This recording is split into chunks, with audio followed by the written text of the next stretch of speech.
I'll start introducing the show. Hello everyone. Hello Serfs audience and my audience. I am Arist, and I'm Aristocracy, spelled with an E, not with an A. A history streamer who likes to do interviews with people I find interesting, like Lance. I'll be trying my best to incorporate questions from chat into the interview, so be sure to put those in chat if you would like to. And all right, today we have Lance from the Serfs. Thank you so much for coming here. You know, you're way bigger than me, so I really appreciate you platforming me. So. You say that, but I was like, when I joined your Discord, I was like, there's 14,000 people in here. I was like, you're platforming me. Well, yeah, the Discord itself is like, but that's like a whole other universe. Yeah, it's a little different, but still, yeah, I think your YouTube channel is still way bigger, and yeah, your Twitch on average is way bigger. So. Yeah, thank you. Well, I really appreciate it. Congrats on all the growth, though. It's nice to see. Thank you. Yeah, the first month I was streaming, I was like, I literally lost weight because I wasn't eating or sleeping much. Oh, wow. Yeah, I went a little too hard, so I'm trying to balance it out. But I get really like intense. Like I'm very ambitious. But thank you for saying that. So would you like to kind of like introduce yourself to the few people here who don't know who you are? Hi everyone. My name is Lance. I'm basically someone who does leftist comedy dumpster fire shit on the internet. I have a YouTube channel where me and another serf named Dave make sketches and stuff, usually making fun of right-wing reactionaries, or sometimes liberal ones if they're Bill Maher, etc. And also stream on Twitch 5 days a week, and do political stuff IRL when I'm not doing this. You think Bill Maher is a reactionary? I feel like everyone's a reactionary, to be honest. Well, yeah, I guess in essence, we all are. I mean, what you and me do is we're essentially opinion pieces, right? We're like we're pundits, but we're pundits hopefully for the right side. Yeah, hopefully. Honestly, like, yeah, it's cool to have you here, and I've heard a lot of great things in general about your channel and what you've tried to kind of do. So could you tell me a little like about how you guys got started? Because I know there's two of you in the Serfs, but mostly when streaming, people see you, Lance, right? So could you tell me more about that? I'm the only one who does the streaming. That's mostly just because like Dave isn't as comfortable doing live streaming. I mean, you can attest to this. It's a weird thing, you know. Yeah. It takes getting used to, and also it's a massive toll on your mental health compared to like doing YouTube videos. But yeah, so we started out, the two of us were doing a podcast, and it was like a moderately popular kind of lefty podcast where we would just like rip into the news and stuff like that. And then I started uploading the podcast episodes to YouTube, and then making like animated versions of them with these cartoon dogs instead of us. That's where the cartoon dogs come from. Yeah, it's very cute. In our channel. Oh, thank you. But people are always like, "Are you a furry? Like, like you must be, right?" And I was like, "I don't know anything about furry culture." They were even asking if our the dogs are fursonas, and I was like, I didn't know what a fursona was. I didn't know what an otherkin was. I was like, I had to learn all that stuff from scratch. So unfortunately, no, not furries, but it's a fursona, furry. Like a persona. Yeah, it's like your furry representative character kind of thing, like an avatar. But I'm very pro furry. Furries for the most part seem pretty based. They really fucked up Milo Yiannopoulos, so good job, furries. Y'all are doing good work. But anyway, sorry. We started making these YouTube videos. Channel started growing.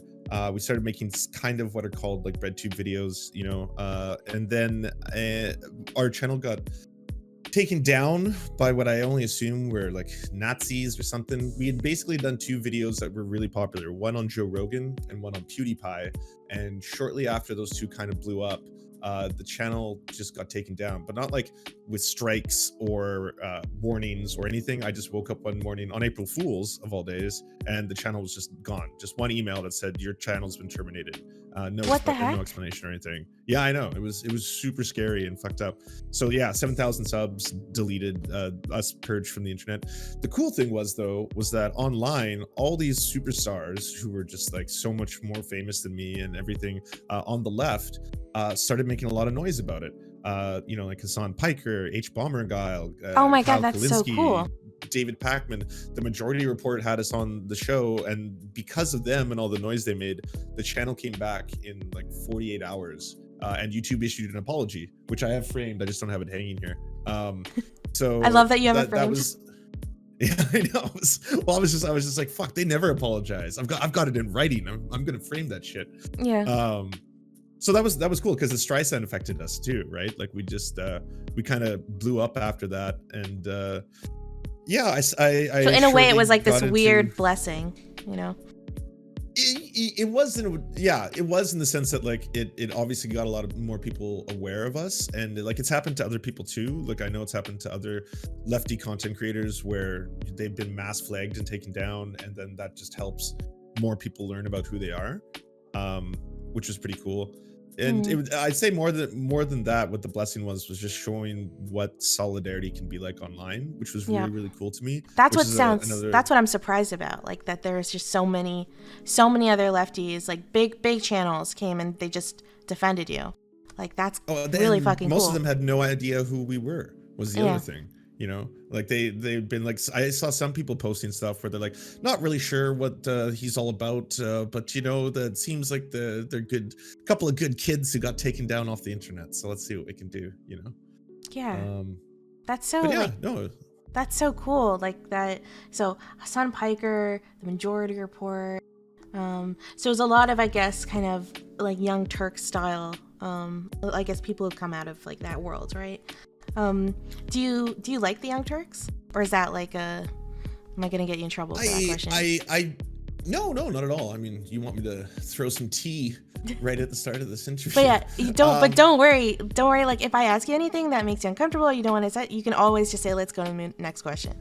That's totally fine. Oh yeah, no worries. No, that's fine. I like the Young Turks for some things, and then I find them sometimes just grossly off the point in others. But like I'm less of a person who will tell you that like X content creator or X whatever is like dead to me, like the totality of their work is worthless or something like that. Usually I'll be like, I look at the takes, right? I'll be like, well, this was, they were wrong here, they were right here, in my opinion, in my humble opinion, obviously, right? But yeah, I'm less in the camp of like, because they've done one shitty thing, I feel that like there's no value at all to what they do. I think there's so many talented people who've come out of that. I think Anna is incredibly talented. It's nice to see her. Yeah, she is. Having blown up, and a lot of other people. I mean, Hassan came from the Young Turks, and he's way bigger than they are now. He's like a titan. Yeah, that would be my thoughts on that. That's cool. I guess my feelings with the Young Turks, I think a lot of people, that was like my first introduction to online news and stuff. But yeah, it definitely had a lot of criticisms in relation to like some of their journalism and all of that stuff. But just in general, like this idea, it seems like you don't kind of buy the idea of like moral purity, that just because like they fuck up in certain ways, you're not just going to completely throw them off, like a lot of people tend to. Yeah, I'm big on restorative justice, and I'm also big on like a lot of people I think fixated on this idea that if we can just destroy content creator X for saying the like one shitty thing, then that will stop that idea ever being perpetuated on the internet, kind of thing. Whereas like to me, there's more utility in trying to convince that content creator, because I have like a unique position where I can actually like message them or DM them or like talk to them in this kind of sphere, and get them to then impart that knowledge to their audience. Because like love them or hate them, most content creators, especially at that size, have like hundreds of thousands if not millions of fans. So like I think like I'll take Hunter Avalone as a good example of this. Hunter Avalone, who was this like raging transphobe, like just the worst kind of transphobe, and monetizing it, like getting rich off being a huge transphobic piece of shit. came around, I think it was through a debate with Vosh or something, and then started doing a ton of research on, you know, trans issues, trans rights, giving puberty blockers to children, all that kind of stuff, and realized that he was so on the wrong side of science and all this, and now has done a whole bunch of videos on debunking Hunter Avalon, right? It's like Hunter Avalon versus Hunter Avalon, and that to me is much more valuable, because now his fan base, or at least the ones who stuck around, are hopefully going to learn from him, and not be transphobes themselves. Yeah, I wish in general that we would focus on treating people like that.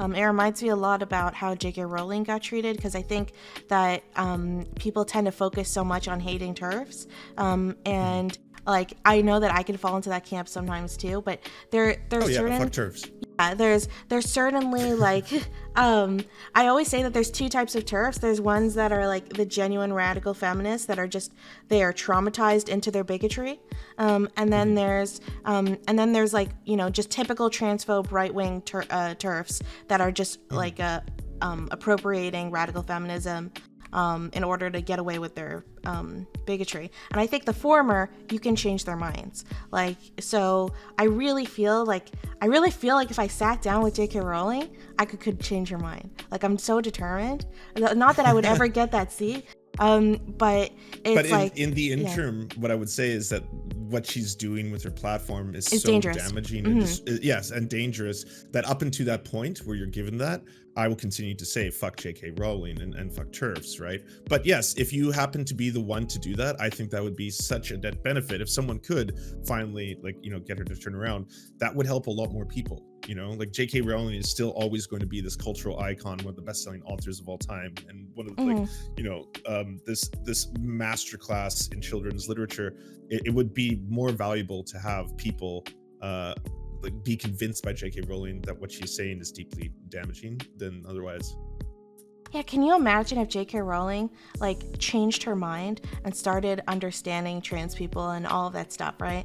And starts tweeting about that, like just how much that would help, especially trans people in the UK. Like, it would be huge. Totally agree with you. I think another good example of that is Joe Rogan, because I don't think Joe Rogan's transphobia is coming from a deeply hateful and bigoted place. I think that in his mind, he thinks he's doing the right thing. So I think there are people who actively despise trans people, and then they try to mask that by being like, oh, this is actually about feminism, all right? For the first time, I'm a right-winger who cares about women's rights.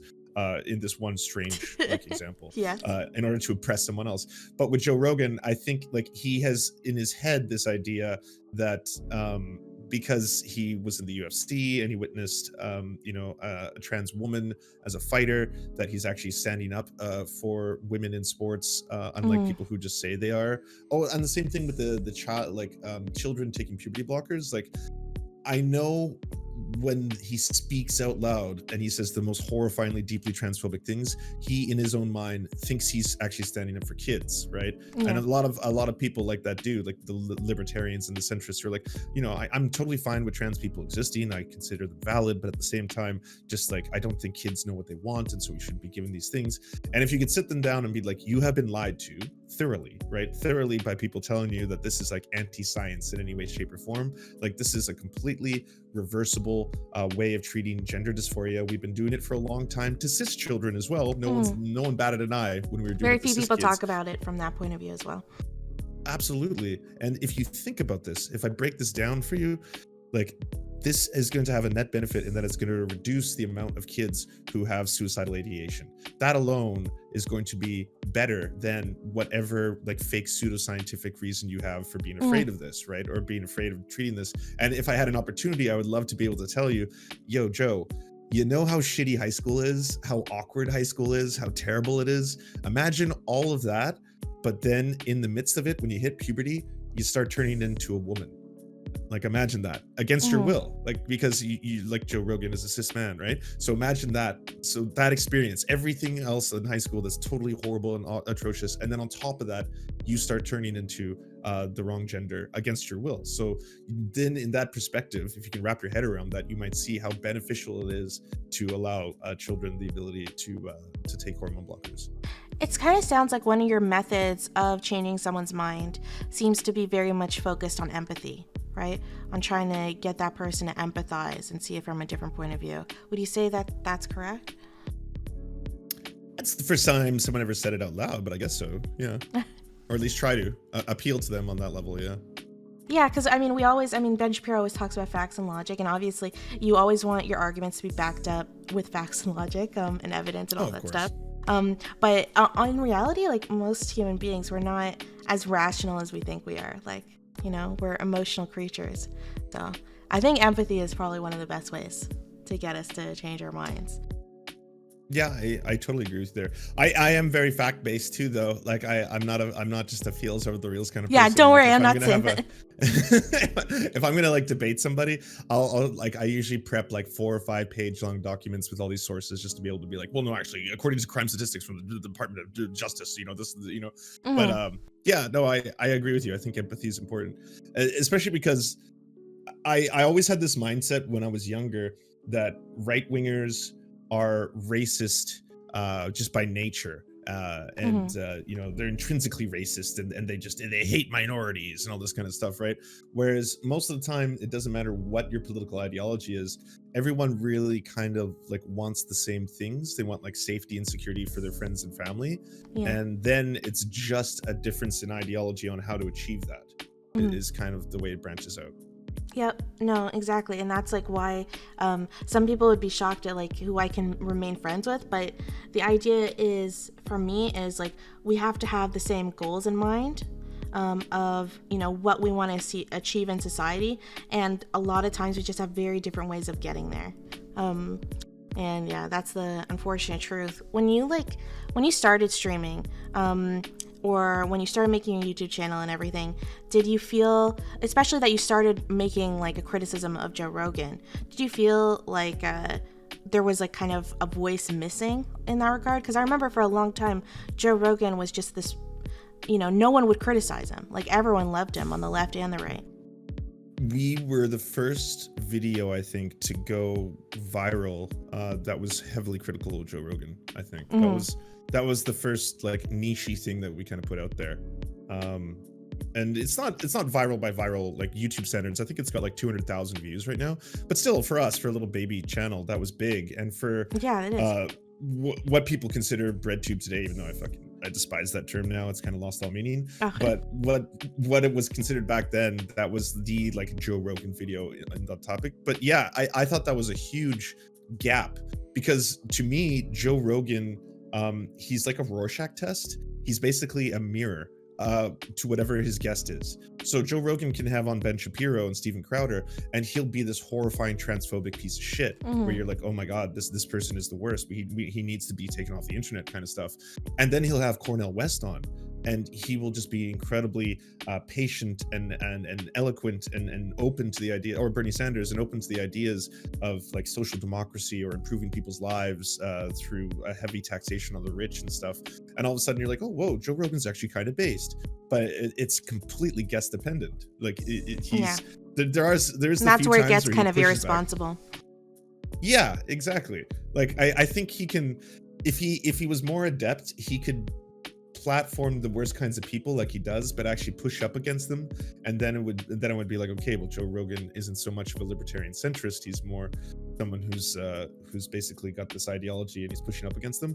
But he had been for the longest time one of the biggest sources of promoting the intellectual dark web.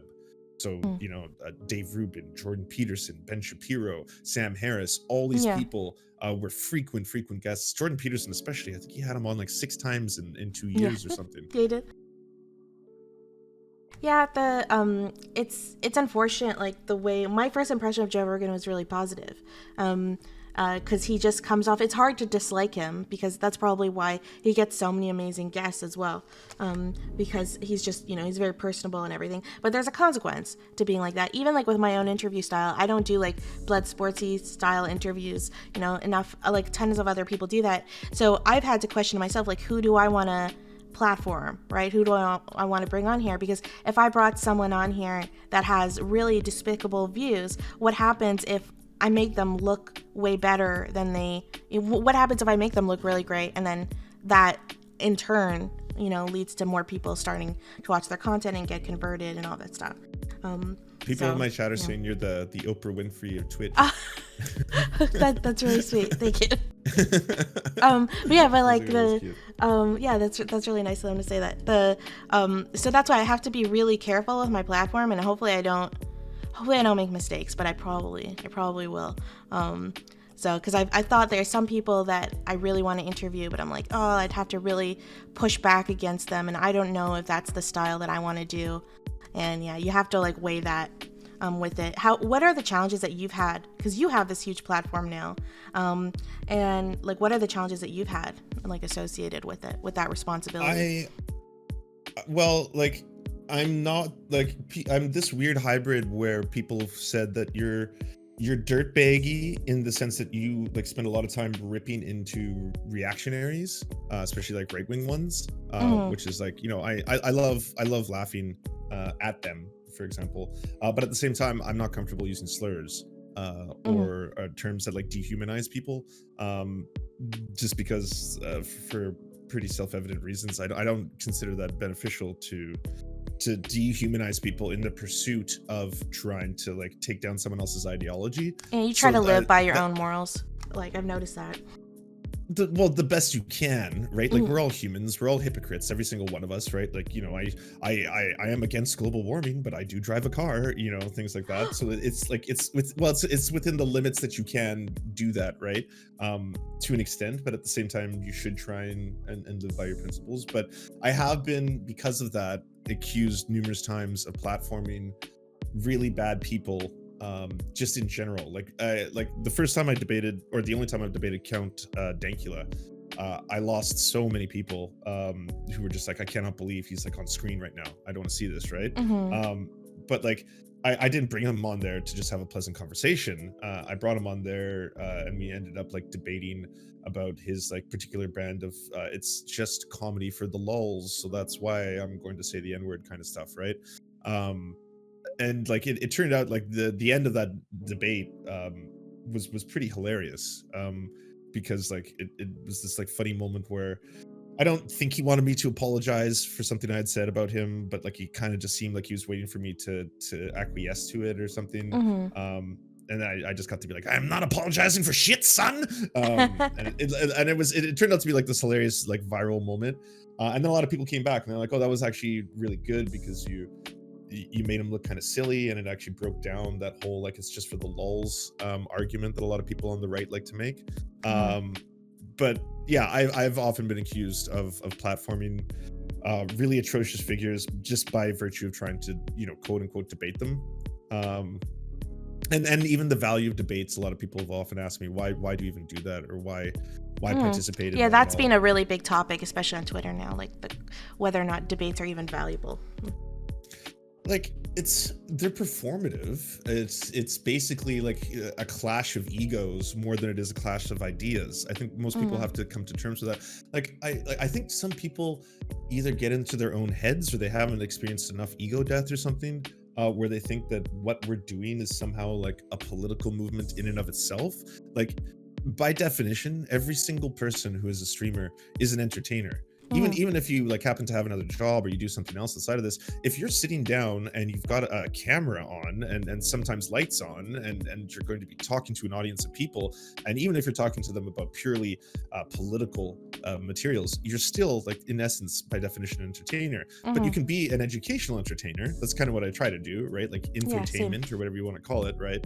But I like some people get so lost in this, and I hate the idea of that combining with the parasocial aspect of streaming and bits and donations, where it's kind of like, this is a movement, comrades, like donate now 200 bits and we have revolution and stuff like that. Yeah, that's kind of gross. When it's like it really is. And at the end of the day, it's like I'm entertaining. Hopefully I can bring some joy or happiness into your life. That brings me happiness, right? And I love to make people laugh, and I would like that anyone who comes here leaves here more informed than when they came. That to me is also really important. But at the end of the day, you are supporting me, the streamer, right? You are not supporting like a political movement. Like, go donate money, please, to like a workers union, or go donate it to the IWW, or go donate it to something that'll like achieve direct action, or even a politician that you feel is really passionate and cares about you and will represent you, go do that. But if you want to donate to a streamer, know that you're doing that because you want to support that streamer individually. Yeah, like where's that line, I guess, where like, you know, you're thinking, oh my God, I'm actually getting money from this. Have you ever felt kind of guilty about that?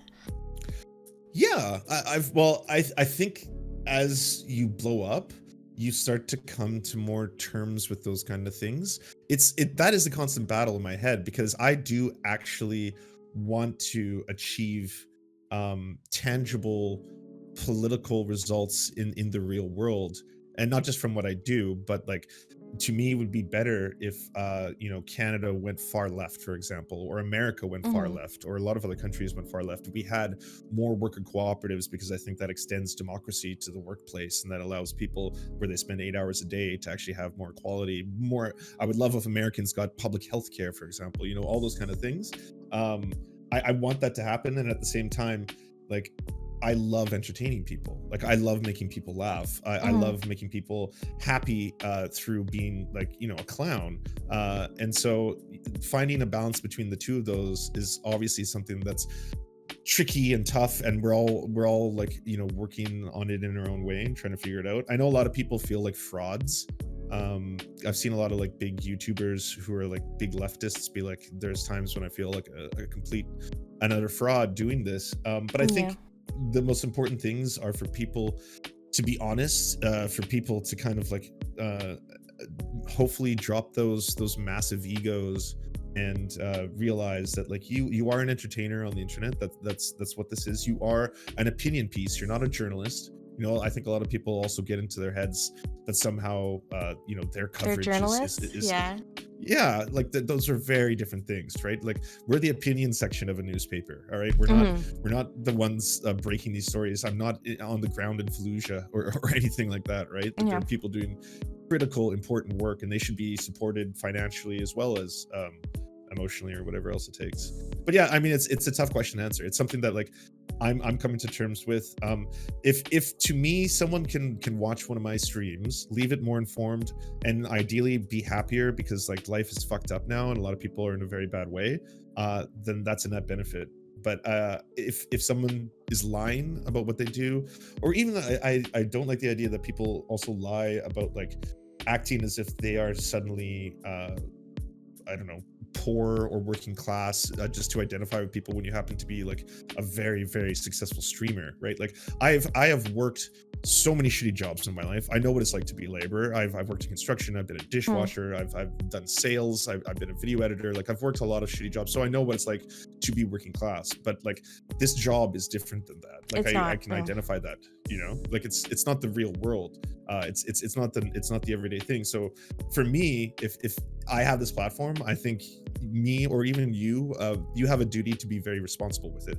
Like, you should be held accountable. You should be able to be called out for shitty takes or shitty things that you've done. You should listen to that feedback. You should stop calling people like woke scolds just because they bring up an issue that might be valid, right? Especially marginalized people usually are the ones that are. I have a feeling I know who you're talking about now. No, I'm not. I know this all sounds right now like I'm throwing shade at someone, but this is actually a problem I found with a lot of different people. But anyways, I think that all comes with the territory, and people have to acknowledge it. But it's also, it's not normal. Like, it's not normal for a human being to have thousands of strangers hate and love you simultaneously, and also it's not normal. I'm going through that struggle right now. I'm going through that struggle right now because like I kind of grew more quickly, I guess, than I expected. And like, you know, with that came a lot of people who like me and a lot of people who hate me all of a sudden. And it's like, it's very overwhelming. Especially I was trying to find guides and stuff on how to deal with it. And the guides are all about like how to get to that point, not how to deal with it once you're there. Yeah. So if you know any guides, like, by all means, send them my way. Maybe I should make a video on that, because I know a lot of people, like, I've made tutorials on how to be more successful, and if you want, or any of your fans want tips or tricks, just ask me. I've gotten really good at figuring out how to manipulate like YouTube algorithms, Twitter algorithms. I don't really know much about the Twitch one, to be honest. I don't know how streams get featured on the front page or anything like that. But Mm-hmm. I can definitely help. I can definitely help with those kind of things. But I often tell people this now, more recently, that while this job again is not normal, right? It takes a huge toll on your mental health in ways that no Mm-hmm. one is really prepared for, especially like for someone like you, I guess, who's blowing up very rapidly. To go from like 5 notifications a day on your Twitter to 100 to 1000, and then seeing like this, having this weird superpower where you can hear other people's thoughts about you, and some of the worst ones in the world, like things Yeah. that I wish I never knew that many strangers thought X about me or something like that. I don't know if the human mind was ever Meant to handle that. designed to deal with that, yeah, on that Mm-hmm. scale. So that is something that people have to be aware of, and there's no easy way to explain it until you undergo it, in order like to understand how people, I guess, process that kind of information. Yeah, I've always been like this very self-critical person, and it's almost like a really bad combination for this, because I tend to be very charitable when someone gives me criticism, even if they say something really like simple, like you're really stupid. I'm gonna give that the most charitable interpretation. Be like, maybe like there's something that I said that made me come off really unintelligent and like really responsible, and then all that stuff. So that's why like getting all of that negative feedback, it's like, yeah, it definitely can hit you, and especially when it's from other streamers, I find that it can really hit hard. So I'm gonna have to learn over time how to deal with that. How are you doing with all that? Is Um, your mental health okay? it's all right. Honestly, it wasn't good for 2 weeks when I was going through stuff like with some drama, but then I talked about it with my audience, and that was like really nice. It's probably a really unhealthy way to get therapy, but yeah, it definitely felt better. Have you ever like gone through anything like that where it felt, I don't know, any kind of like drama or just something where you kind of almost thought about quitting? I haven't really thought about quitting, but I have been overwhelmed to the point where I was shocked how when the cameras were off, I couldn't stop thinking about it, and I also couldn't sleep for a couple days after I went through like Mm-hmm. some really bad arc like a year ago or something. Oh yeah, I've been involved. I mean, you can't be a streamer of any size and not get involved in drama somehow. We're human beings. That's how human Yeah. beings interact with each other. I wish Twitch wasn't as like extremely high school as it is, Mm-hmm. because it can really feel that way. There are times when there's so much drama going on, and I'm like, people always expect me to comment on all of it, and it just becomes this kind of like perpetual cycle where people pull you into it. But it is like, I think what would be my advice to anyone in that arena is try to find something outside of the internet that brings you, joy or calm, or whatever it takes, because it can get really bad. And when the cameras turn off, you can find yourself just hyper focusing on this, as well as the fact that, like, I'm addicted to Twitter. I've fully Yeah, acknowledged that, yeah, because that happened to me recently too. So okay, good, because that's the first stage, right? Whereas like there are days where I'll spend all day doom scrolling, not get any work done, and just leave so much angrier than when I came in, because that's like what that app kind of reinforces, in that, like, you consistently want the serotonin and the dopamine from clicking and scrolling through it, yeah. but at the same time, it's not really bringing me any happiness or anything, other than I'm just getting more and more angry because all these other people are angry about things. Now we're all angry and we're all screaming past each other. So yeah, maybe my advice there would be learn how to limit your Twitter uses. Like, there are times when I'm happy over the weekends that my partner will just be like, no, like, Yeah. we're not using the bird app today, and I'm like, okay, yeah, fair. let's let's go run around in the forest or something. Yeah, that's probably a really good way to kind of just snap you out of it as well. How do you separate like the legitimate criticisms versus the, like, thousands of, just shitty criticisms? So people always are astounded at how much I delete tweets, but I am very pro tweet deletion. I'm not like every bad take should stay up forever, because it's like free speech absolutism or something. I'm like, Mm-hmm. you can take down a take that's like, there's things I've put up where they've been misinterpreted. Like people were just like, I can't believe you're saying this, and I'm like, no, you're misreading the way I'd like. This isn't okay. Fine, this joke is not working or something. So I'll delete it. So more people aren't like, I guess, hurt by it. But it's pretty easy for me at this point to notice the white noise. Whereas like, I'll have thousands of right wingers who will be like, you should Roblox yourself in Minecraft or whatever. I don't know what I can say on TOS anymore. But that kind of stuff is kind of like white noise to me now, right? Or just people who use things like they'll call me like trans or autistic as an insult. And I'm always like, you have no power here, because those things are like, those things are based, and I should be so lucky. So like that kind of stuff, I don't think is legitimate criticism. That's just like childish name calling. But if someone is explaining to you in detail, here's why this is like either a wrong take and this is the reason why it's problematic, and then you look at that and you read it and you have a chance to process it. Like the term good faith is one of those words I feel has lost a lot of meaning. But I think a good faith criticism is the valid one. If someone is coming towards you and they're not saying that like, you need to be deplatformed, you are the worst human being on earth, blah blah blah, but it's more like, here's information. I don't know if you knew this, but this is why you're actually wrong on this, and you read it and you can take it in. That's like, to me, kind of the definition of good faith, right? Someone is coming forth not with malice, but with like constructive criticism, because they too want to see you impart that to your audience, I guess. Yeah, like the goal is the same. Like they want to see you succeed and stuff. They just want to see you succeed in a better way. So yeah, that's a good way to separate it. I need to learn methods on how to separate that shit, especially when you're getting it from like lots and lots of people. Do you have like, I mean, your YouTube comments probably aren't as bad as your Twitter comments, or maybe it's the other way around. I don't know. No, yeah, my YouTube comments are amazing. My YouTube comments are really, really nice. It's mostly Discord messages or streams about me, or like Twitter things, like anything like that. Do you get a lot of hate for being a VTuber, just out of curiosity? Oh yeah, way more than I expected from the left. I mean, I expected right wingers to hate on, because it's like they hate anime, right? So so that I knew that was gonna happen. I was kind of shocked at getting it from the left, especially when you think about the reasons why someone would VTube. There's so many reasons that leftists should care about, like people being disabled, people feeling insecure maybe about their appearance and not wanting to be subjected to bullying, or for me being subjected to to tons of anti-Semitism and hate from Nazis, which is from when I used to debate on Discord. So there's just so many reasons associated with that. I mean, on top of the fact that I met a bunch of VTubers that are trans, and they're in the closet in their real life because of various reasons that they have to be.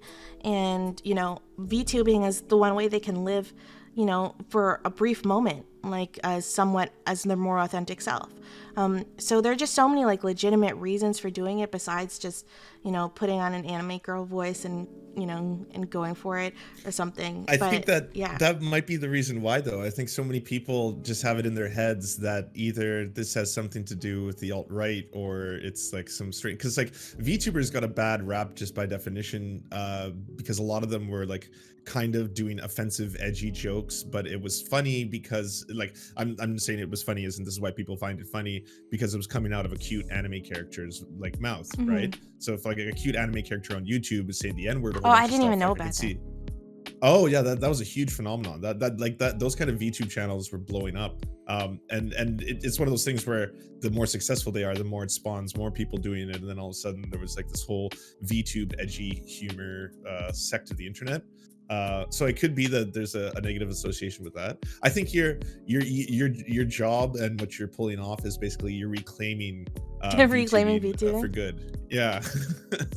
And I've gotten so many. Hopefully, I've gotten a bunch of DMs from people saying that they wanted to do VTubing, and the one thing that was keeping them from making content and speaking out was being afraid to show their face. So now they feel like they have an alternative, and I think that that's really cool, especially get more diverse voices. But I understand the argument that people are worried that there's no kind of consequences to saying something problematic. I think that that's been a common criticism I've gotten, but I don't know. I still feel like there are consequences. It's not you don't put your address on like in the front, right? Like everyone kind of, limits Oh yeah, of what course. I don't everyone. even put my last name on any Yeah. list. I'm just Lance of the Serfs, right? So Yeah, and there does is a that mean little that you're bit not of facing protection. consequences? No, like you're still gonna face No, some God, no. consequences. But Yeah, no, I totally agree with you. Did you hate VTubers like when you can be honest? I won't get mad. No, not I didn't understand them. I had no idea what VTubing was like. My first exposure to VTubing was that Japanese artist who's super famous, who does concerts in like 3D. I just saw like someone's like one of my friends sent me footage of this concert in Japan where it was like a stadium of people and they were watching a hologram. And it was so baffling to me. I was like, this is a racket. I can't. Oh, people in my chat are saying Miku. Okay, Miku. I guess it's Miku. And I was like, this is because this is wild. All you have to do as the owner of this property is hit play on a video machine and then walk away, and you've got a stadium tickets like recouping, Yeah. But then someone sent me a video about the VTubing phenomenon on YouTube, because they're a huge section of YouTube now. They're massively popular. And then it explained everything, where it was like, here's the list of like problematic VTubers. Here's why they're becoming popular. It's really popular amongst young males who find it hilarious if like a cute anime character again is saying like the N-word and stuff like that, right? And so that was my then introduction to it. But you're totally right about the fact that there is so much possibility, not just for members of the trans community, but I hadn't even thought about if someone has disabilities using VTube. I know a lot of people were Most using, of the VTubers I've met have disabilities, actually. Like just in my experience. Okay, yeah, then that's a huge shortcoming of the left. Like that's something the left should completely acknowledge. I don't think they've even thought about the possibility of it being associated with things like dysmorphia, or the potential to increase accessibility to people. I don't think it should be shamed in any way, shape, or form. So you're on the board with cartoon rights now? Is that what I'm? I am pro cartoon rights. You can make that official. Okay, because I was wondering if I should cancel you. So yeah, we will clip that one. Canceled by the VTube community. Yeah. I was canceled by furries, and now I'm canceled by the VTube community. It's been a rough week. When I did my interview, I told when I did my interview with Destiny, I told him the cartoon rights community was going to cancel him, and then he responded with, "You guys have lollies on your side." So I was like, "Oh no." That's the most Destiny answer to that question. Yeah. I was like, "That's really bad." I couldn't even respond to that. I was just like, "Okay, I admit defeat." Well, I'm also like I like my chat knows this, but like I am like such a poser if I try to pretend to be a weeb, just because like I don't know shit all about anime. I really don't. Like they're trying to get me to watch Cowboy Bebop right now, and I haven't done my due diligence getting deep. So a lot of this stuff is kind of new to me. I had to have a lot of things explained to me, and especially things like there's a very problematic side to all of this, where there's this kind of like gray area about whether or not it's okay for this to be acceptable pedophilia, and then there's this other side of it where it's a whole bunch about liberation and spirituality, and that's like a really big aspect of this side of the anime world. So I've kind of it's a whole thing. Stumbled my way into this. Yeah. So it's been a learning experience. It's like all these communities, right? Like I never knew anything about bronies as a kid, and as like a young high school piece of shit, or maybe I was just out of high school, whatever it was, whenever bronies started becoming a really popular thing, my immediate reaction is like, well, those are all just like weirdos. Look at all these weirdos and sexual perverts and deviants and all this kind of stuff, right? And then I watched some documentary on them, and then it was like, these are actually just like a whole bunch of people. I know the documentary you're talking about. I have a feeling. Yeah. And it was like it was like a really touching moment where it's like all these people were outcasts, and they couldn't make it in everyday life, they couldn't make it in regular social circles, and so they found a community that like accepts them, and so I was like, okay, that's really sweet. And then someone after the fact told me that documentary was incredibly problematic, and the people who made it exploited a bunch of people and lied about this side of the story. Oh, no. And they're still like, it's things within things, like there's a lot of like insular communities I don't know about just because I'm not a part of them, so I'm doing my best to learn about them as we go on. Do you ever feel recently someone, I guess in our circle, SDL got like, I don't know if canceling is the right word, but got in a lot of trouble for basically like what he had said previously. Yeah. Did you talk about that issue on your stream at all? Yeah, I did like a full-on hour thing on it.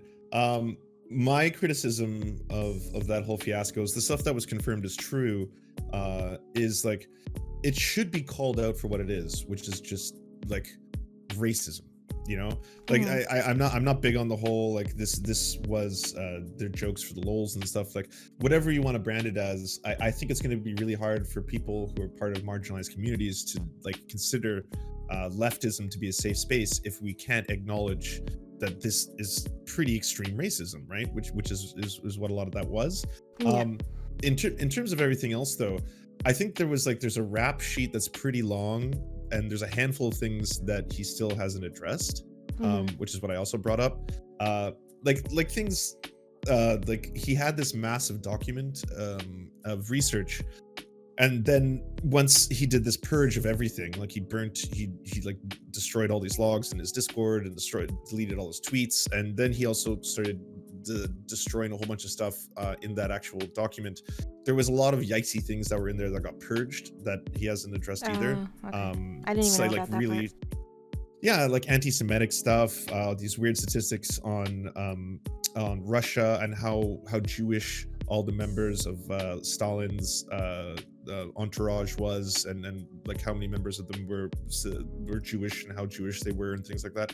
Just bizarre stuff that like I think warrants an explanation. But my point on the whole SDL thing as a subject is restorative justice is really important, and I think that there would be a blind side on the left if we're consistently always going to be kind of like gatekeepy, for example, right? Like if you were a piece of shit 5 years ago, there's no place for you, right? So I think that there is an aspect of that, but restorative justice, the very first step is to acknowledge the things that you have done. That's like the very first step. So on that front, I don't think he's done that yet, and it's not even to like my degree. I don't have like a purity test behind me that like once you fill it up, you've maxed it out and your character upgrades or something. I'm just saying in general, go through the rap sheet, you know, maybe address the more serious allegations of chasing, all that kind of stuff, and then the next stage of it is working towards undoing the damage that you have done publicly, right? So if you were 5 years ago a member of the alt-right and you were asking for the eradication of the Jewish race or all this kind of stuff, right? You then, if you're now completely reformed and you've turned around, I would expect your actions to be wanting to try and undo that, or even de-radicalize people who were once you know, sharing the same beliefs as you, and that to me would be what I would consider like effective restorative justice. But you also can't ask people who are in those communities to feel safe with you, right? Like you don't have to ask someone, like you don't have to ask a black person to be able to like lock arms with you in some giant like protest or something, like the Care Bears is like, yeah, no one's entitled to forgiveness, right? Just naturally. Yeah, exactly. And like you can't ask people who are in marginalized communities, you know, to feel safe around someone who used to call for their death. But at the same time, they should 100% have like a chance for redemption. And there's other spaces that you can work in, right? Like you do not have to suddenly attend this one specific area and do that. You could be working in a completely different space, for example. Well, you talked a bit about like having opinions that, I guess, bad opinions, like a bit before then. I know that my opinions have certainly changed. I'm always growing and I'm always learning. Same, all of us are. Yeah, like, and so like when I heard what happened to SDL, like my first reaction is like, I mean, I came originally from Discord as well, and so my first reaction was like, oh my god, like I need to look at what I've said in the past. So I searched my name and I saw and like yeah, and there was just I searched and I went through like, I don't know, pages and pages of things, and there was nothing at that level, and there was just maybe like a stupid take where like I didn't research it effectively or something. There wasn't anything that I thought was like cancelable, and stuff. Did you like feel any kind of I doubt that there is something like that in your past, but did you feel like there was did you feel any sense of paranoia like whenever someone does kind of get canceled in the community? Oh, like I'm next, this is like, who's gonna be next on the chopping block of cancel culture? Yeah.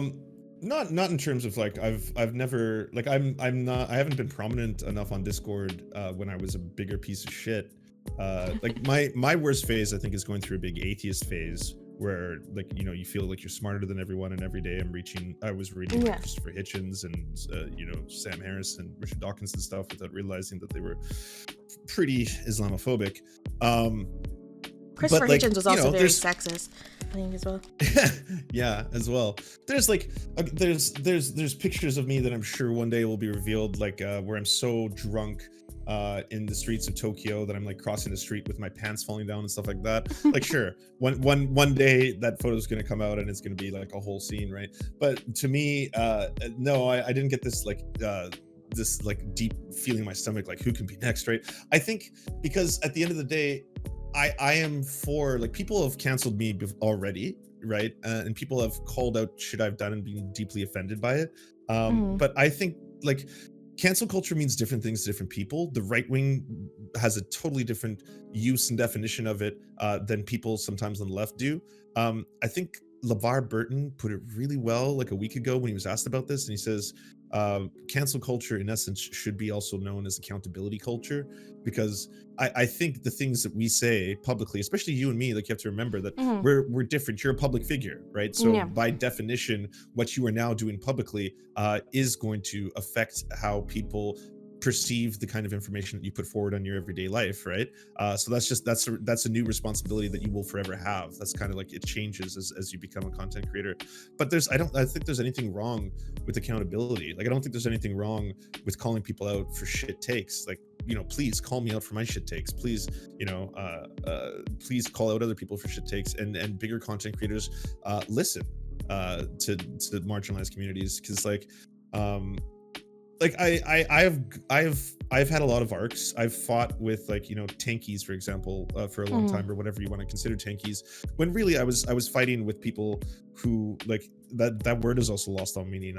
I'm starting to call them fakies instead, because there are people online who are terminally online, usually like kind of privileged white leftists, who will take the stance where, like, I was in the Battle of Stalingrad, and I'm single-handedly going to, like, start the revolution and all this kind of stuff, and they'll get really mad at me, and then they'll start doing blood quantum things while the online, right? Like, they don't know that my mother's indigenous, for example, so they'll do all this stuff like, you're nothing but a white colonizer, and I'm like, motherfucker, I'm part indigenous. What is wrong with you? So, like, you'll get into these really, really strange battles online about all this kind of stuff. I think ultimately, I can't even remember what your question is now. I think I've gone on some weird tangent. Oh, I totally forgot to, but it was a good tangent, so it doesn't matter. If you're gonna talk about that, I mean, ultimately, if I could put a cork on the STL stuff, I'm not in the, like, the mind where, like, everything has to be any joke that any single person has made is if it's interpreted the wrong way, that's a cancel. This is a cancel. No, we got them. That's a cancel. Like I said, my idea is usually, typically, it's more beneficial to me if people with big platforms can either improve themselves, improve their messaging, or somehow go through a restorative justice thing. But for that to even start, you have to acknowledge the list of things you've done. And so in that specific case, I mean, I didn't even know about your drama. I only found that out the other day. I didn't know that he was actively recruiting people from your community and giving them, like, IQ scores or whatever. Like, that this person is going to be a good debater for me one day, and this person will be a bad debater for me, and whatever weird rank S tier system that was going down. Yeah, like that was another thing, and I was like, okay, well, that's really weird and creepy, right? Like, so I mean, I think that should be acknowledged. I think like there's the rap sheet almost feels like it would require like a 3-hour stream instead of a 1-hour stream. But it's also like that it's not my top priority to find and destroy other creators online. That's not something I really focus on. Yeah, I understand that. It seems you mentioned that you get kind of coded, or I don't know what the right term is, but you get people assume that you're a white colonizer, right? Because of like white passing or whatever. And I feel like you and I have a very similar experience with this, where I've been told that my avatar is coded as white, which already feels like a weird thing to say. Like, apparently they say it doesn't look Jewish enough. I don't know what that means, Okay. And yeah, I heard that from a fellow Jewish person, like, which is weird. Because I was gonna say that sounds like a racism. Yeah, but that's why, like, but yeah, Jewish people can be anti-Semitic too. The internalized hate is a real thing. But anyways, I'm also like mixed race. I'm part Asian. So, anyways, like, you know, and a lot of times. So it sounds like your avatar is completely appropriate then. Yeah, like I think my avatar looks exactly like me, right? Where I feel like it's like kind of ambiguous. I mean, I've been told usually in person I get, you look kind of exotic. That's like usually the term that's used where they're trying to be polite, but it still comes off really bad. I don't know, like, do you ever get frustrated? Because it's cool to get to talk to someone that kind of has a similar problem to me, where you get kind of grouped with your historical oppressors all the time just by accident. Yeah, I mean, I didn't really go through a crisis of that intensely until a really big podcast, and that was where I went through this whole quote unquote tanky art, was doing the blood quantum thing with me, which was just really weird to see, where they were like, you know, going off about how like you're a white colonizer and all this kind of stuff. So yeah, that was the first time since maybe I was in high school where I really had this kind of racial identity crisis. Because like, I'll be the first person to say this. I'm as creamy as the driven snow. Like, you know, you're looking at just a mayonnaise frappe right now. Like I'm as white as they come in terms of being white presenting or white passing, right? Yeah. But like if people were being marched off to the trains or whatever, yeah, I would not pass any kind of blood quantum test. They would take one look at my mother and be like, oh yeah, wrap them up. So even though you're not white, I have had all the white privilege in the world. Indigenous friends of mine who are very indigenous, right, in terms of the way they look, they will get stopped any single time they walk into a supermarket, or they'll be followed by security anytime they walk into a supermarket in Canada. In Canada, if your listeners don't know this, we have racism and we have hardcore racism, but it's usually directed primarily towards indigenous people, way more than it is to other like races. And the statistics speak for themselves, right? Like indigenous kids make up 5% of all Canadians, and they make up 50% of all youth in jail, of all like youth in detention centers. So like dramatic overrepresentation, the same way you'll see that with Black Americans, right? Like just overwhelmingly overrepresented in the prison system and the judicial system. So there's that. I've never experienced that in my life, right? Like people are often not racist towards me in that regard until they find out. And then once they find out, usually people on the right will be like, oh, okay, now we'll say all the slurs towards you, right? Or we'll just call you this or that kind of stuff. But yeah, that's just like shitty people being shitty, to be totally honest with you. Like it's not really a get. It's the same thing where people use like autistic or trans as an insult, as in like that's somehow going to make me feel belittled by belittling or othering other people or dehumanizing them or whatever that is. But I don't feel it has like any power or any strength, because it's more self-reflectory than it is like, oh wow, I'm really hurt by this, you know? Have you always had that attitude, or did you have to go through like a journey of kind of self-acceptance, with like, you know, your internal identity and your own history being different than how you present? Yeah, I went through a pretty big journey. I lied about being Indigenous in high school, or being part Indigenous in high school, because you didn't want to get like chased down or shit like that. Like people would like legitimately get beat up in my school when they would find out, which obviously like made my mom really sad, and that created like a whole rift. Yeah. But it's one of those things. Like I said, I didn't have to relive any of that until online that stuff started popping up again, and I was like, this is very, very bizarre for people who, you know, might say they're on the quote unquote left, to just like go right for that. Like, you know, race is going to be like my weapon of choice then right here, right? Which seems really unusual to me. But it's really common though. Like it's common on the left to bring up, and they will use it as a way. Like I feel like I've gotten kind of a lot of anti-Semitism, particularly from the left, and they kind of use like so-called like woke terminology to kind of justify it. But it just feels like they're participating in the same tradition of Western culture hating Jews and just finding various reasons to do so. So it can be really frustrating, and it hurts more when it's from the left, at least for me. I'll give you a piece of good news though. My entire chat is like, this conversation is making me V-pilled. Oh yeah, so that's cute. Oh, okay. I love your chat. I was like, that's great. You're a good ambassador for it. Thank you. That's very nice. Hopefully, I don't disappoint them eventually, though. I'm sure I will at some point. They see my Twitter takes, like, I don't know. No, your Twitter takes have been pretty based. I remember I was checking it out yesterday, and you're like, what did you post? You're like, I'm tired of people who conflate Nazis and communists. And I was like, oh, thank you. Finally, someone else is saying that. Yeah, like that's a. Whenever, so I talked a little bit about horseshoe theory, once, because I've gone through my own.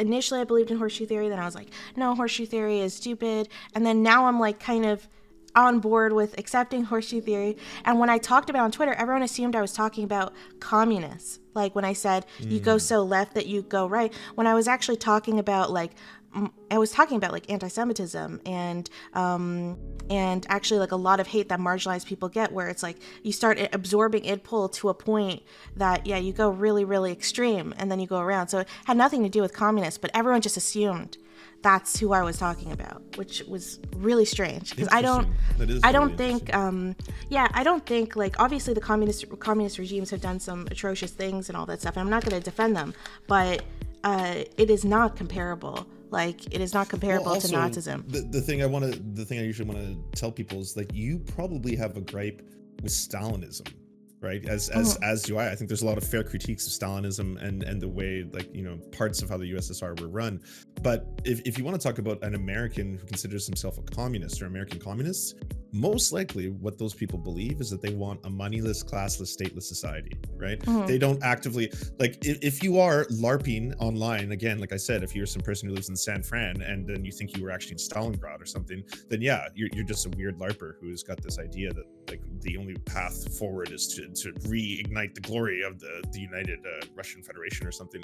That is truly bizarre. But the average American communist or the average person who considers themselves like a lowercase c communist, they're usually pretty based people who just want to engage in like the liberation of all peoples. Like they don't.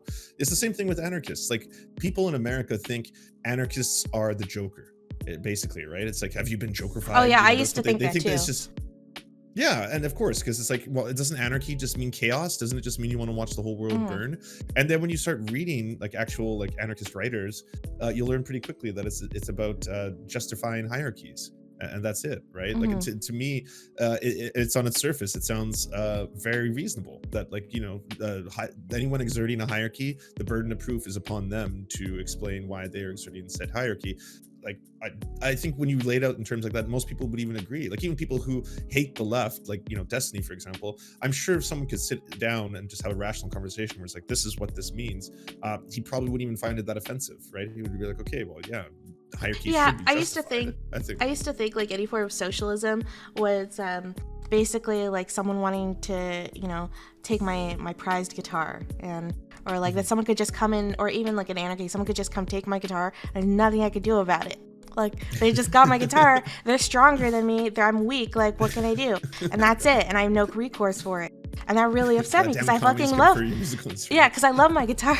So but yeah, and then, you know, I've learned recently, because I'm still learning about this stuff, learning the difference between like personal and private property. I was in an anarchist stream the other day hearing about the differences between that, and I didn't even know that. Like that was super interesting. Well, also, I want to say this to anyone out there who doesn't know this. When the USSR was formed after the Second Russian Revolution, they got the largest gift of land ownership in human history. A lot of peasant farmers were suddenly given land for the very first time.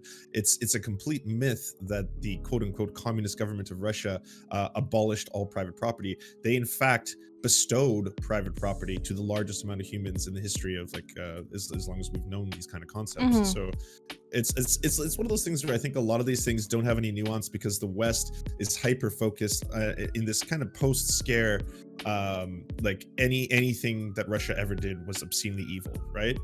Where on the other end, you do have people on the left who have romanticized the idea of Russia and the USSR to such a degree that they will kind of obfuscate or even ignore some of the more horrendous things that were committed, or they'll justify it, whereas it's like, well, you got to break a few eggs, you know, to be a comrade kind of thing.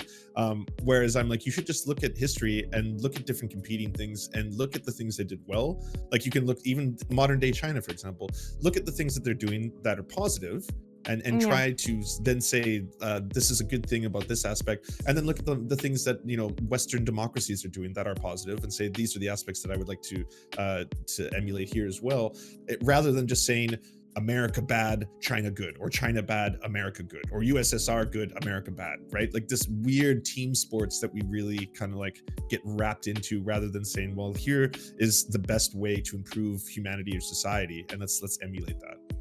Yeah, and that just goes back to the moral purity thing we were talking about earlier, where I tell people, like, you could still watch me. I mean, I hope you still watch me, even if you think I have some stupid takes, because I am not short. I'm not going to be short on stupid takes. It's part of learning and growing, and all of that stuff. And like, yeah, I'm sure you feel the same way. Like, you know, you don't want an audience that just agrees with everything you say, no matter what. Like that's a quick ticket to a really fucked up like ego. Well, also that's one of the cool things about Twitch streaming as a medium, because like you get your ego checked in real time. Yeah, you know? You just, yeah, like, that's true. look over, and then all of a sudden, like, oh wow, the chat's moving incredibly fast. What's wrong? It's just like bad take. Oh, wrong. Lance says you can't use. And they're like, oh shit, what? And then like 2 seconds later, like you can Google it, and like, oh yeah, sorry, okay, I was dead wrong about that. That is not true. That is not factual. I apologize deeply. Yeah, that's why I try to really be careful before I call people grifters, because so often I just hear the term grifter thrown around whenever someone's just had like their mind changed on something. There are grifters on the left, though. Oh, there are, yeah. Don't get it twisted. There are people who like the aesthetics and popularity of leftism right now, post Bernie Sanders, and are suddenly like, well, yeah, no, now my podcast is leftist podcast for sure. Here's my Patreon, everybody. Like that does exist. Yeah, actually, when I did my interview, I did an interview with Kraut 2 weeks ago, and yeah, he accused some big lefties of being like full grifters. So, well, yeah, very interesting. I can't confirm this, but he runs a worker co-op, doesn't he? I have no clue. Yeah. Okay, because someone made some posts about that, and then I remember I tweeted at Kraut, and I was like, I know we probably have a lot of differences, but is it true that you run a worker co-op? But then no response. I was like, he's bought into that right wing narrative that I'm one of the baddies. Okay, I guess we're never gonna have an interaction. Well, you were one of the lefties he never spoke badly about, and he speaks badly about a lot of them. So maybe, yeah. So yeah, he might. I don't think he actually has bought any bad things about you. So maybe you guys could still talk. That's good. He has a lot of stories about that were like super interesting, about his experience. It just like I've noticed just a lot of ways that, you know, people who are anti-SJW or right-wingers have kind of rebranded as being left, you know, for BreadTube and stuff. You mentioned that you didn't like the term BreadTube earlier. Why don't you like it? Oh, I think it's just lost all meaning at this point. For anyone who doesn't know, BreadTube was just a Reddit thread. Like, I know in the media it's got this weird kind of like powerful, ominous sound to it. Like it is the be all and end all of, it's the alpha and omega of leftism. But it was just a Reddit thread where people were posting videos, because if you didn't know this, YouTube used to be the worst. Like YouTube was just the cesspool of right-wing reactionaries exclusively that had like gained the algorithm, and they dominated it, right? Like every single person who would post a 1 hour to 5 hour ranting video like Sargon of Akkad talking about how feminism is destroying the world, or Ben Shapiro or Jordan Peterson destroying or eviscerating college student X, right? Would just get them promoted to the top of the algorithm, and at the time it was a big problem. And then there was just a handful of people who were putting out videos that were in opposition to that. You would have like Sean, who would make a video response to Steven Crowder, Three Arrows, who would make a video response to Ben Shapiro, ContraPoints, all these people, and they were getting heavily shared in this Reddit thread that started to grow. That's where the term BreadTube came from.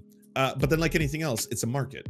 the whole thing is like people, again, that's why I like people to be more transparent. Like like I was saying at the start of this, like you're an entertainer, just like understand that this is not a revolution. You're not donating towards someone to change the world. You're donating because you like their content and want to see more of it. Because of that, there was also this new wave of people who were popped up in BreadTube, who, like, I would not define them as being leftists, and as a result of that, a lot of their content was kind of pushing for more liberal ideology, or even kind of like classical liberalism or stuff like that, mixed in with this is something that not a lot of people talk about. ContraPoints is the first person to bring it up, and I think it's a really salient point that there are so many prominent Black creators on YouTube who have been making shit for years, but just because they haven't read all of the theory, they were never considered or promoted as part of BreadTube, and people wouldn't. It's even like intellectual snobbery. Absolutely, it was this weird gatekeeping thing. Like I'll give you an example. T1J, the janitor, most likely a Bernie supporter, most likely a SocDem, but makes a lot of really good videos. Has some awesome videos on Sam Harris, one of the better takedowns of Sam Harris. I remember the first time I ever shared a T1J video or put it out there, I got so much pushback. Everyone's like, lib, it's a lib, Lance, you promoting a lib, oh my god, you fucked up. And I was like, it's a really good video on Sam Harris. Like, enjoy the content of it. Just because there's not a follow-up video that is basically like, here's my analysis of the Book of Bread, or sorry, the Conquest of Bread, doesn't mean that we shouldn't take this seriously. And there's so many others who fall into that category. Like, I really like the ContraPoints finally was the first person to say something about this, because I mean, the meme Wonder Bread Tube, right? Yeah, honestly, ContraPoints is just amazing at changing people's minds, especially people like centrists or people who are kind of like angling, they might be going down a wrong pigeonhole. Something that a lot of people don't talk about is how much TERF videos were pushed during the time that you were talking about on YouTube. How much TERF videos were being pushed by the algorithm onto lesbian and bisexual cis women. Like, I'm telling you, like, almost everyone I know who's like a bisexual and a bisexual or a lesbian woman is just, in general, like, even like trans women, like, it just got completely pushed onto us. I was seeing those videos like all the time, and I was almost never seeing counters to those videos for a really, really, really long time. And it's unfortunate because it's kind of like caused this divide within like lesbian communities as well, between like now there are a ton of lesbian communities that are just incredibly transphobic and trans exclusionary, and it really, really sucks. But is that where kind of like the Arias Guerrilla yeah, for sure comes from? Yeah, she's like one of the main people in that world. Though I mean, she doesn't identify as TERFs, but TERFs never identify as TERFs. But yeah, like, just like that whole world. Yeah, like just that entire world. It's big in Britain, but it's just big in general with a lot of lesbian circles, even in the United States and Canada, and they just don't talk about it a lot. But the trans women who are lesbians here, like in your audience and my audience, they know what I'm talking about, because they'll try to get into those circles and they'll feel kind of like shoved out.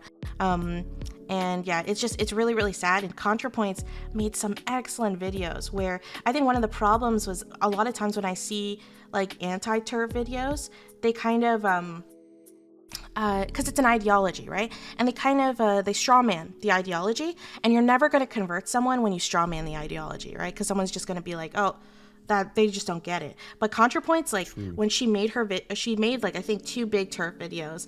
The biggest one I think was that J.K. Rowling one that she did like 6 months ago or something.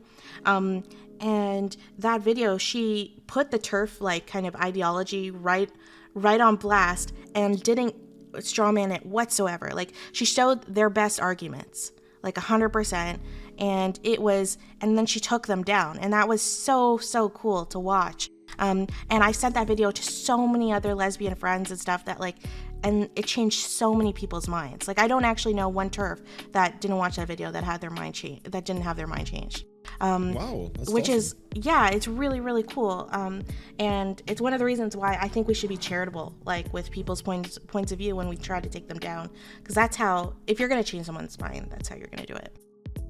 Mm-hmm. Yeah, no, I totally agree. I mean, that's usually what she gets a lot of credit for, right? People will say she knew the language of the alt right, so that's why she helped get me out of the pipeline. I don't know if you know Faraday Speaks, or if Yeah, you've I heard do. of Faraday Speaks. Yeah, I know. Yeah, actually, that's like got to be one of the best examples. I know I was talking about Untraveled before, but Faraday Speaks, someone who was in the alt right by his own admission, fully believed in race theory, that the white race was the superior race and that every other race was inferior and that they had to dominate other races and stuff like that. And then it took the Christchurch shooting to pull him out of that entire thing, and then have that. But it was that and a combination of other stuff. It was watching Lauren Southern debate Destiny and just get completely demolished by him. And like Lauren Southern was like McQueen to Faraday Speaks. That on top of ContraPoints. He was like, ContraPoints was a very weird experience for me because I would be watching her and she would know the language. She was speaking the language of the alt-right. And it was also confusing to me because I was like, well, this is a trans woman. She's degenerate. I'm supposed to hate her. But at the same time, I was like, I found her funny, and she cracked the layers of that egg for me really well. Like, I think there's so much utility to someone who's capable of doing that. Like, I don't do that to people. People who aren't already on board, I think, with some of the stuff I talk about will see me and just be like, who's this douchebag, right? Whereas someone like ContraPoints knows how to appeal to those people by doing what you just said about turfs, but in this case, doing for the alt-right too. Yeah, no, she makes a strong. That's why it kind of really sucked, when she got like a lot of hate. What was your opinion on the criticism she was getting? I think it was particularly about like trans med stuff and all that. That's another case where I think a lot of it was valid. I don't think in any way ContraPoints should be canceled. I think ContraPoints' contribution to the world vastly outweighs the potential damage. But I'm coming from a place of cis privilege. There, I'm like I'm a sissy as it gets, you know. So there's no question that like it's a lot harder for me to be like, okay, well let's measure and weigh the skulls and the bones here, which is more value, you know. But that is one of those times where it's like, I think there's completely valid criticism to be like, do not platform Buck Angel. Buck Angel is one of just like the worst members of the trans community, is unbelievably damaging to non-binary people by not even considering them valid. Huge trans medicalist, right? Biological essentialism. Same thing with like lots of people like Blair White, for example. Don't platform Blair White, you know. Don't like not that ContraPoints did that, I'm not saying that, but I'm just saying like there's an example of that's valid criticism.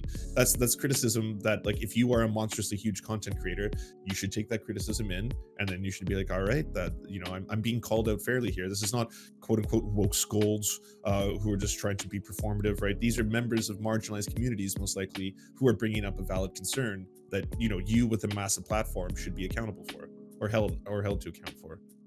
Did you ever, like, when you look back at from when you had like 0 subscribers compared to now, was there ever like, you know, we talked a bit about, was there ever a moment where you thought about quitting, but did you have any other like big challenges that you really had to overcome? I feel like the majority of this interview is going to destroy me one day now. Oh, no.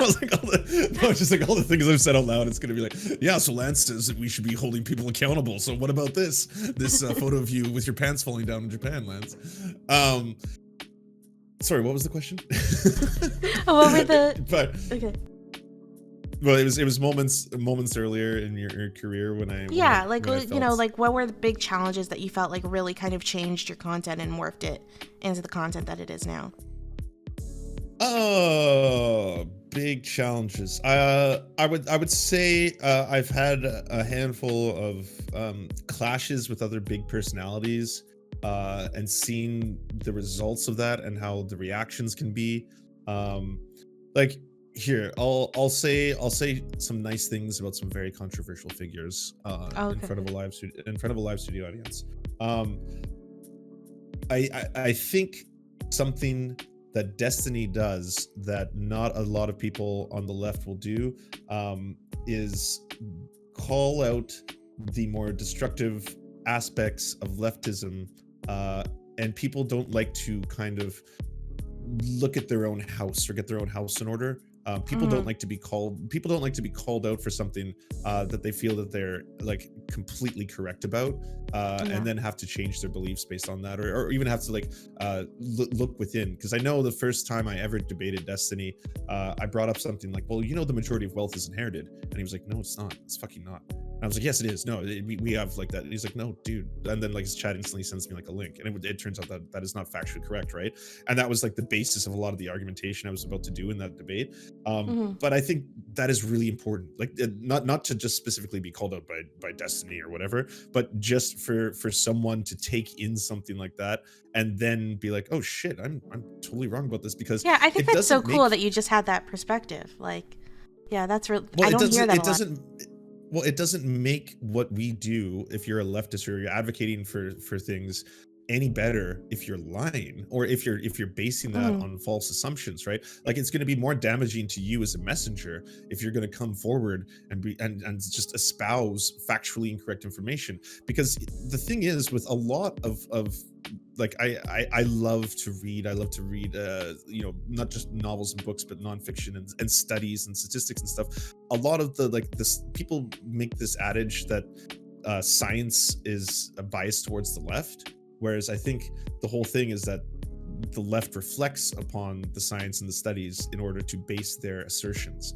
And that is important. Like, I think it has to be factually grounded. Otherwise, you're just, you're arguing for stuff that is just the feels over the reals, which is what the left always gets accused of. The other person, a very controversial figure that I'll give an example of is Vaush. Vaush had really, really bad takes on indigenous land back. Just from a perspective that most people do. If you just hear the term land back, right, most people get it in their heads if they haven't actually like studied or talked to people who are indigenous or done any research on it, that this is about forming an state, or it's about kicking off people who live in Canada and forcing them to go back to Europe or something like that, which could not be further from the truth. And I'm saying this to anyone who doesn't know this, but like, the land back movement is about honoring treaties that were already agreed upon by colonizers. So it's similar to a situation, it's not like a direct parallel, but it's kind of like, if you are for the rights of both Palestinians and Israeli people, right? You don't want either one of them to be exterminated. I actually use that parallel all the time on my stream. Yeah, beautiful. Israeli, yeah. Then it's very similar to the thing that is going on right now in Canada, where these treaties were actually agreed upon by white colonizers, and like, okay, fine, this is what we'll agree to, and then they were just never honored. They were never in any way honored. They just kept on shitting on them over and over, historically committing genocide, putting the children in residential schools, trying to culturally erase them off the face of the earth, actively poisoning their water, shit like that, all the way until now. And it took a whole bunch of big court cases in Canada to actually recognize that these treaties were already agreed upon, including going all the way to the Supreme Court of Canada. And that is how Indigenous people in Canada have won autonomy back in a lot of these cases, because people agreed. They were like, well, this is just a matter of like, you can talk about how there are people who used to live on one area of the earth and they don't exist anymore. Like, the Ottoman Empire, as we know it, doesn't exist anymore, right? If you want to talk about Palestine and Israel, so you would never bring that up, like, you want to return the glory of the Ottoman Empire back to their people. That would just be kind of ridiculous, right? But Indigenous people are alive, and they are alive today. So like, if you want to erase them off the earth, that's one thing. But if they're telling you that we have these treaties you signed and you've agreed to, we get to have autonomous control over this section of land, and typically this stuff comes up because they're defending that land against things like pipelines, or against things like mining or excavation that other people just want to do in order to, like, troll for more resources. Troll as in like trolling the sea, not like trolling on the internet. So that's when these things end up coming up, and they're like, well, this is actually supposed to be our autonomous land, so we don't want you to build a pipeline directly through it at the expense of like poisoning our water or something like that. And so now there's going to be a court case or a court battle. But that's what it means. It has nothing to do with forming an indigenous ethno state or kicking white people off Canada and force them to go anywhere. Like, they know white people live here, for the most part. They're usually very, very harmonious with that. They're more welcoming. They just don't want to be genocided anymore. is kind of the way Yeah, it you is. know, a lot of people, there's a lot of myths in history, especially with American history associated with this stuff, where Americans tend to think, they tend to get told, I mean, every nation has their foundation myths, but they often get told that the main reason why they rebelled against the crown was because they wanted to, because they taxes with no representation, like things like that, right? When one of the main reasons was really because, George III, the king at the time, had actually made treaties with a lot of the indigenous groups, and those treaties and the colonists, the American colonists, did not want to follow those treaties. So that was one of the main reasons for the American Revolution, because they literally wanted to take more land than what was originally, agreed upon. Right, and like a lot of people just don't talk about that. But let me say the good part, because that wasn't supposed to be a rip on Vosh. Actually, it's quite the opposite. Vosh, I made a video on this. Vosh watched it and did a whole bunch of research on his own time, and then came back and did an entire video about how indigenous rights and land back movements are valid and they should be part of the leftist discourse, and that like this should not be seen as something that is in any way equatable to white ethno-states or anything like that. And that, to me, that was a very beautiful thing to see, and life-changing career-changing experience on the internet, because that to me has so much more utility. Like I know when this was all going down, every single person was like, we have to fucking cancel Vosh. We have to get Vosh off the internet. Like Vosh is the biggest thing destroying the left now, right? Because of all this. But the fact that the 6,000 live kids and then 150,000 after whoever watched that video all would learn these concepts is so much more important to me. Like I want like VGG and Vosh fans to then go home and be like, hey, did you know that land back isn't about this, that it's actually just about honoring these treaties, and it's actually a decidedly good thing, and it's something that we should all fight about, because in the long term, the liberation of all people should be our goals and aims, right? That to me is way better than just these endless flame wars on the internet. Can I ask you a question though about the treaties, right? Because like obviously those treaties were made in a very different time, before a lot of people settled in certain areas. So what would happen if like one of those treaties said, I don't know, let's give Kingston, Ontario. I know that's probably not a thing. Like Kingston, Ontario, to set a indigenous tribe or something. What would you do with all the people who live in Kingston right now? So I have a direct example of this happening that's going to be not quite as hyperbolic as an entire all of Kingston going to a First Nations tribe or something. Yeah. But in Vancouver, the Squamish Nation, for example, won a historic land case at the Supreme Court of British Columbia to get an enormous part of Vancouver back, in terms of land back, in terms of them owning the rights to this section. This is one of, if not the most valuable part of the entire city of Vancouver. It is one of the richest parts of Vancouver, where the most expensive homes live. We're talking about like beachfront mansions are this like enormous part, and it also has an enormous park that was originally going to be developed into I think into a whole bunch of condos and stuff like that, but they won that land, right? What they have done with that and what they propose to do now, what is being built, is they are building sustainable, green, low-income housing for all Canadians. As in, people who are Indigenous can live there, people who are not Indigenous can live there, but it's supposed to be this kind of revolutionary, we want to show that green architecture can take place. It's one of those, like, when you see the plans and the way it looks like this weird, amazing, that meme, the Future City meme, where it's like this, we could have had this, but y'all didn't vote for Bernie Sanders. It looks like that. It actually looks like the Future City, in which like there's all these trees and stuff built into a really cool futuristic looking thing. But that to me is an example of what are they doing with that land back. There are examples of like the Wet'suwet'en people in British Columbia who just want to have autonomy and be left alone, because they're like, please stop trying to bulldoze us off the face of the earth. There is that, but there is an example of when they won a huge section of the most valuable land in Vancouver, they didn't do what you would expect, which is to be like, all right, so now we're going to build a wall and force all of you off our new Indigenous ethno state or anything like that. It was, hey, we're going to do what we usually talk about doing, which is to incorporate nature into our very lives and make it accessible to everyone. So it kind of goes to show you where their morals lie in terms of like what they do if they do in fact win land back in these opportunities. Yeah, no, that totally makes sense. Would you consider, I've heard like a lot of rhetoric calling basically any institution in Canada, like say like university institution or something, calling it like a colonizer institution. Would you like agree with that kind of like rhetoric that gets used? I think people, optics are a weird thing. Some people like love to make fun of optics, as in optics, as in like, is that really important?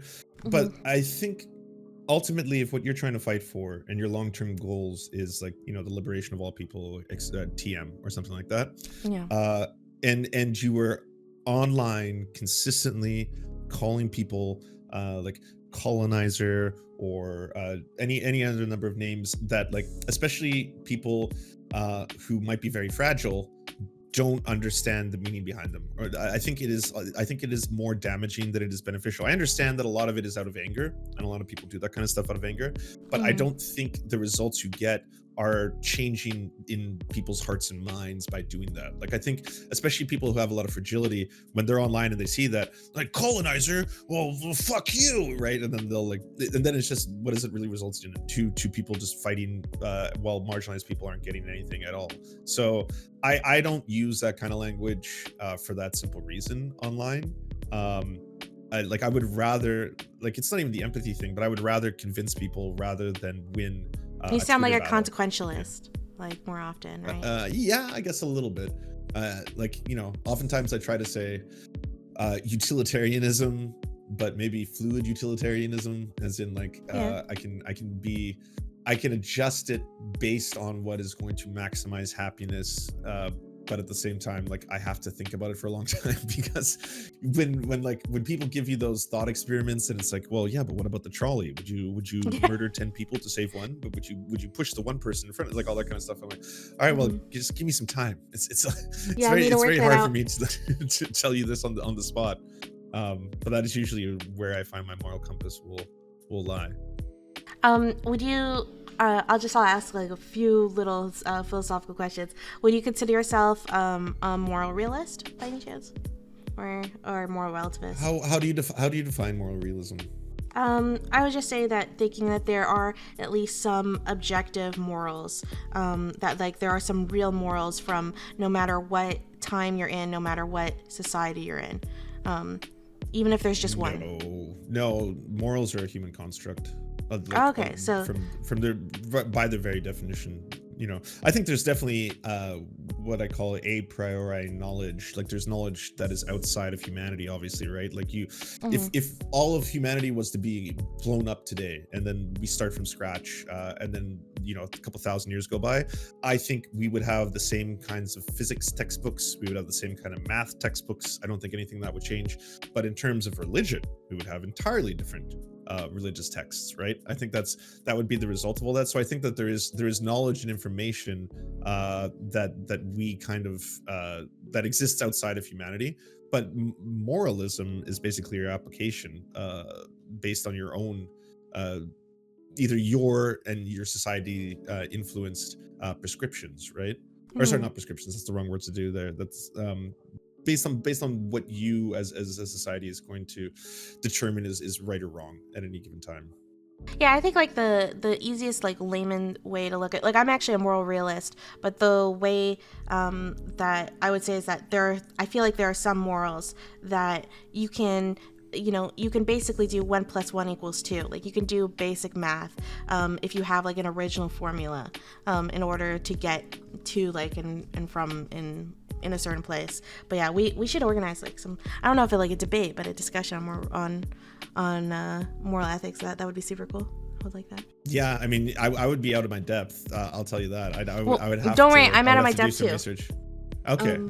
Like, I'm out of my depth too. It's been a long time since I did philosophy. Yeah, who are some of the huge, like, there's people who are actual philosophy students who are also streamers. And I feel sometimes when I watch their debates on this kind of stuff, I'm just, a lot of it's it just hurts my head and stuff. But yeah, it's like, I can tell you this much: there's obviously things that I have always intrinsically believed that like just feel natural to me, that as you learn more, I have to force myself not to think that it's wrong. The best example I can give is something like, the most right wing conservative viewpoint that I've always held is kind of like this anti like pedophilia, right? Like, both because like my mother's a Mm-hmm. survivor and also stuff like that. Like, it really is something that I just intrinsically am like, oh yeah, pedophiles are like they're wretched people, all this kind of Yeah. stuff. But in terms of like, if I read information on that and I learn about that, you will learn that like that is the way that someone is intrinsically born. So ultimately, what your goal should be, Lance, is that you should want to reduce the amount of actual like violence that they commit, right? Like having unconsensual sex with children or something like that. Mm-hmm. So that should be the approach that you take, rather than just like outright condemnation. Like I ended up reading an article in some magazine that was like written by someone who's like a non-offending pedophile, and he's like, I will never do this, but you have to understand, it's like it's the most horrible aspect of my life. I hate myself. I've but Yeah. I know why it's wrong. I just like, this is the way I was born and all this kind of stuff. So that's one of those examples where I can tell you that like, even though I intrinsically might have this very strong belief, it's necessary for myself and anyone else to learn and do research and then apply morality based on what is effectively going to be the most beneficial to everyone, right? Yeah. That would be my philosophy. Yeah, it's actually, I've been reading a lot about this recently. Pedophiles are, in terms of psychology, they're it means that you like someone's exclusively attracted to children, right? But the majority of child sexual abuse is actually not done by pedophiles. Really? And that was I a didn't know really that. fascinating statistic that I saw. Yeah, and it's everywhere in Canada and Australia. Australia particularly does a lot of research on this stuff because they're very concerned about child abuse material online. But yeah, the majority is done by what psychologists call sexual opportunists, where they will just target children because children are vulnerable. But they will target basically any group that they find vulnerable, and that's why they'll often target children of color or from marginalized backgrounds and stuff, because they're just going for I someone did not that's know vulnerable. that. Yep. Wow, that is So fascinating. yeah, and that's actually why and there's for people who are sexual opportunists, there's actually, I don't think there's any proper treatment or anything for it, because they often score very low on the empathy scale, very high on the narcissism scale and all this stuff. Because obviously it takes a very particular person to say, not just be into something, but then also go forth and do it. And prioritize their own feelings over hurting someone else. So that there's something very harmful about that. But yeah, let's change subject. I don't like talking about that. It's like we derailed completely.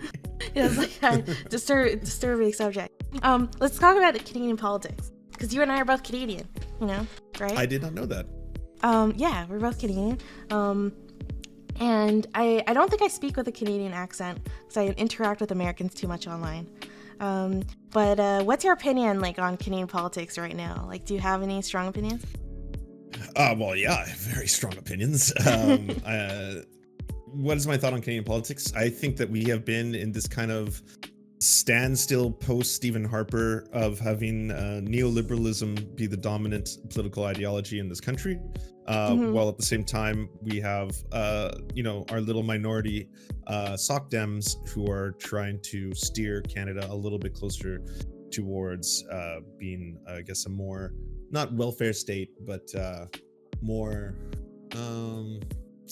like, the best example I can give of this is that Canada recently, with the pandemic, when we had our lockdown, there was a big brush up between the NDP under Jagmeet Singh fighting for us to have some kind of a universal basic income, because I think it's such a cruel thing for people in developed countries to do these lockdowns and then at the same time expect people who are frontline workers to somehow be able to afford life all out of nowhere. Yep. Right? Like you and me are very privileged. We can work from home. Like this job requires, like, I used to broadcast out of a closet, right?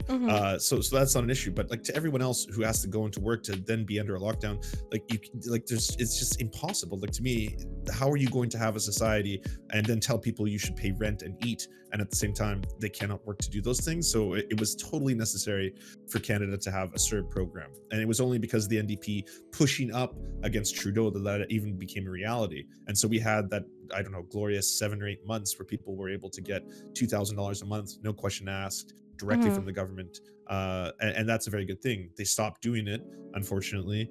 So in terms of like Canadian viability, I think unfortunately Justin Trudeau is more popular now than he was before, especially if everyone gets their vaccine soon. Like then most criticism, like the guy is like Teflon. Like we have a prime minister who was obsessed with blackface. Like even Trump wasn't obsessed with blackface, and I mean obsessed. Like it wasn't like it happened one time. It's like more and more times it kept coming out. It's like, oh yeah, here's him in like full body blackface. You know, you don't often see the full body. He's even done the knees. The motherfucker has shoe polish coming out of his ass. You know, like it was wild. Did not move the pulse. I was astounded. I was like, holy shit, this is gonna hurt him. Ain't no one coming back from the blackface fiasco. No, it was just the punchline. That's all it was. And it feels like he got more canceled for the. It feels like he got more canceled for the elbow incident. Do you remember Elbow Gate? He got like more in trouble for that. Yeah, he got more trouble for that. He's gone under scandal after scandal for like, you know, he was paid, or he wasn't paid, he was given a vacation by another dignitary from another country, which technically is like taking a bribe because you're going to be doing negotiations with that country. So he was taken on a family vacation by them. That was like a huge scandal. There's the more recent charity scandal where his mother was paid money from a charity that was paid out by taxpayer money. So technically taxpayer money was like going directly to his own mother through this weird funneling of this whole thing. Also didn't take him down. Like just the guy seems like Teflon for that kind of stuff. I think he's the worst example of performatively being quote unquote woke, right? Like he will say a lot of things very out loud, corporate like, woke. you know, yeah, exactly. He's corporate woke. That's exactly what Justin Trudeau is, right? Like we have to have an equal parliament made up of you know, men, women, and I want to see representation of non-cis people and stuff of that nature. I go by he, him pronouns. I'm a feminist, all this kind of stuff. Meanwhile, blackface, more blackface. Here's another blackface, like all this kind of stuff. So I think unfortunately we're in this weird deadlock. I think the next election, which is probably going to come next year, I'd say, will find a slight growth of the NDP, but not enough. NDP are not politically viable in this country, unfortunately, as long as Quebec can't get over their racism. If anyone doesn't understand that, Quebec has a lot of seats in this country. They have a lot of racism. They have a lot of seats, they have a lot of representation, and they also have a lot of problems with people that they perceive to either be Muslim, and unfortunately that's just a really lot of anti-Semitism too in their history as well. A lot of anti-Semitism as well. Yep, no question. So because of that, having a leader like Jagmeet Singh makes it very hard for them to win in Quebec, because the difference is Jack Layton, who was another big NDP leader, absolutely destroyed in Quebec. Like he just crushed it in Quebec. That was like some of the biggest growth he was the amazing. NDP's ever seen. I met him once and he was an amazing guy. Sorry? I met Jack Layton once at a Darfur protest. Cool. And awesome. Yeah, he used to go to every Darfur protest to protest against the government, the Canadian government, a liberal government, by the way, to my viewers, that would deny the Darfur genocide. And and he was incredible. And I don't know if I support the NDP right now, but I always the Jack Layton was always like the person that got me. I was like, oh, like maybe I should, because he was just he was absolutely extraordinary. Yeah, Jack Layton was he was a G. The NDP in Canada have a really long and cool history. I mean, the reason we have healthcare and public healthcare in Canada, that it has the same name. It's called Medicaid as the US, but where the US starts at 65, we start at 0. That's basically the biggest difference between the two. The only shitty thing is it doesn't really cover the head. Like if you have any problems with your eyes or your mouth or your brain, you don't get coverage in Canada too well. But everything else is taken care of. That's because in Saskatchewan, which is now a very conservative province, there was actually a coalescing of all these different factions of leftism. There was a lot of unionized farmers. There was a lot of worker cooperatives, and there was a lot of people who were really big into ideas of socialism and stuff like that. They ended up forming a governmental party called the CCF, and they got elected into power. It became the first socialist government in North America, and led by a man named Tommy Douglas. They were the ones who actually pushed for socialized healthcare first in Saskatchewan and then expanding it across Canada. So that kind of stuff is super based. Like I'm all about that. In terms of the modern day NDP, it's it has problems, but I still would align myself closer to the NDP than I would any other party. Sometimes the Green Party, but like I don't think they're politically viable. And for me, I'm way more about what is actually going to impact people's lives. So I love Elizabeth May though. I love her. Yeah, I like her from time to time. She does say some things that are a little clown shoes, but she is thoroughly lovely. Don't get me wrong. But I just find the Green Party sometimes in Canada will do these weird, like hyper capitalist solutions to climate change, which seem very bizarre to me, or they'll propose stuff like that, right? So I'm not saying that I do not support the Greens. There's a lot of people in the Green Party I definitely support, but like if I am going to, like, I want to be very politically involved in the next upcoming Canadian election, so I'll have to find the best way going forward with that in order to get, like, it's going to be the situation. We have to hold off the Conservatives because they're the worst. They're the baddies. The Liberals will probably maintain their stranglehold. So I want to increase perhaps NDP power so that they can become a more powerful minority in the government. And that's just kind of the way how parliamentary systems work. Is it ever like, do you consider Liberals right wing or like center right wing? Because like in America, they're often considered left. Oh, absolutely. Because the Overton window is so far right in the US, right? They consider Joe Biden a communist. They call Joe Biden like the basically daddy Marx and stuff like that. If you're on the right wing of the US, he is not. He is he's governing to the left of Obama. There's no question about that. But that doesn't make it left. Like we've just gone so far beyond what these terms mean. I think Trudeau, I would consider his party and his policies to be center right. They have done some things. They have to be acknowledged for some things they've accomplished. And I voted for Trudeau. And I'm still not ashamed of that vote. I know a lot of people on the left are who did it. Yeah, I voted for Trudeau too. I don't know if I wanted to admit that. Everyone voted for Trudeau that election, right? If you saw the numbers. Right, because it was so bad. People forget how bad it was. It's very similar to the Trump thing. I would have voted for Joe Biden in that case. And I can say that without hesitation, because at the end of the day, Stephen Harper was absolutely devastating to this country in so many ways. He turned our entire economy into an oil economy. He would stifle all scientific research and studies, like actually silence them. That's one of the scariest things that's ever been done by a Canadian government in my time, was scientists I didn't even know about forward. Oh yeah, they were coming forward with decided research, both about how Canada was heating up at a faster rate than other nations, and also how like there was going to be devastating climate effects based on this kind of stuff. And he was not letting them either publish the research or be broadcast on Canadian media. Like the day Trudeau was elected, that was one of those day one promises that he followed through on and reversed that. And immediately I was like, I can already feel like this breath of fresh air, like, oh yes, finally some changes are happening, right? But at the same time, it's like we're constantly in that shitty position. Like Trudeau is better than Aaron O'Toole would be, but that doesn't mean that he's good or that he's anywhere where I would want my representational government to be.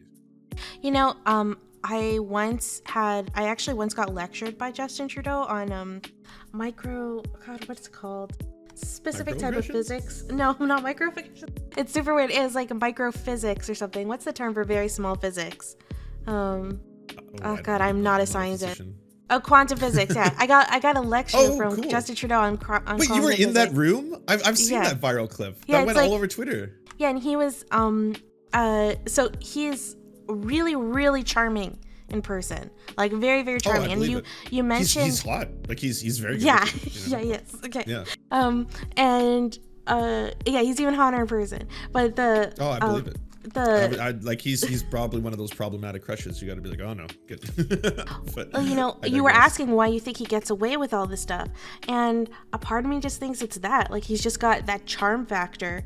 And I read a book once about Bill Clinton, where there was apparently this idea, because there's this idea of different types of IQs, right, and different types of geniuses, and there's like a social kind of genius, and they use Bill Clinton as like this example of like, there is not one person that anyone has a record of someone meeting Bill Clinton and not liking him, like when they met him.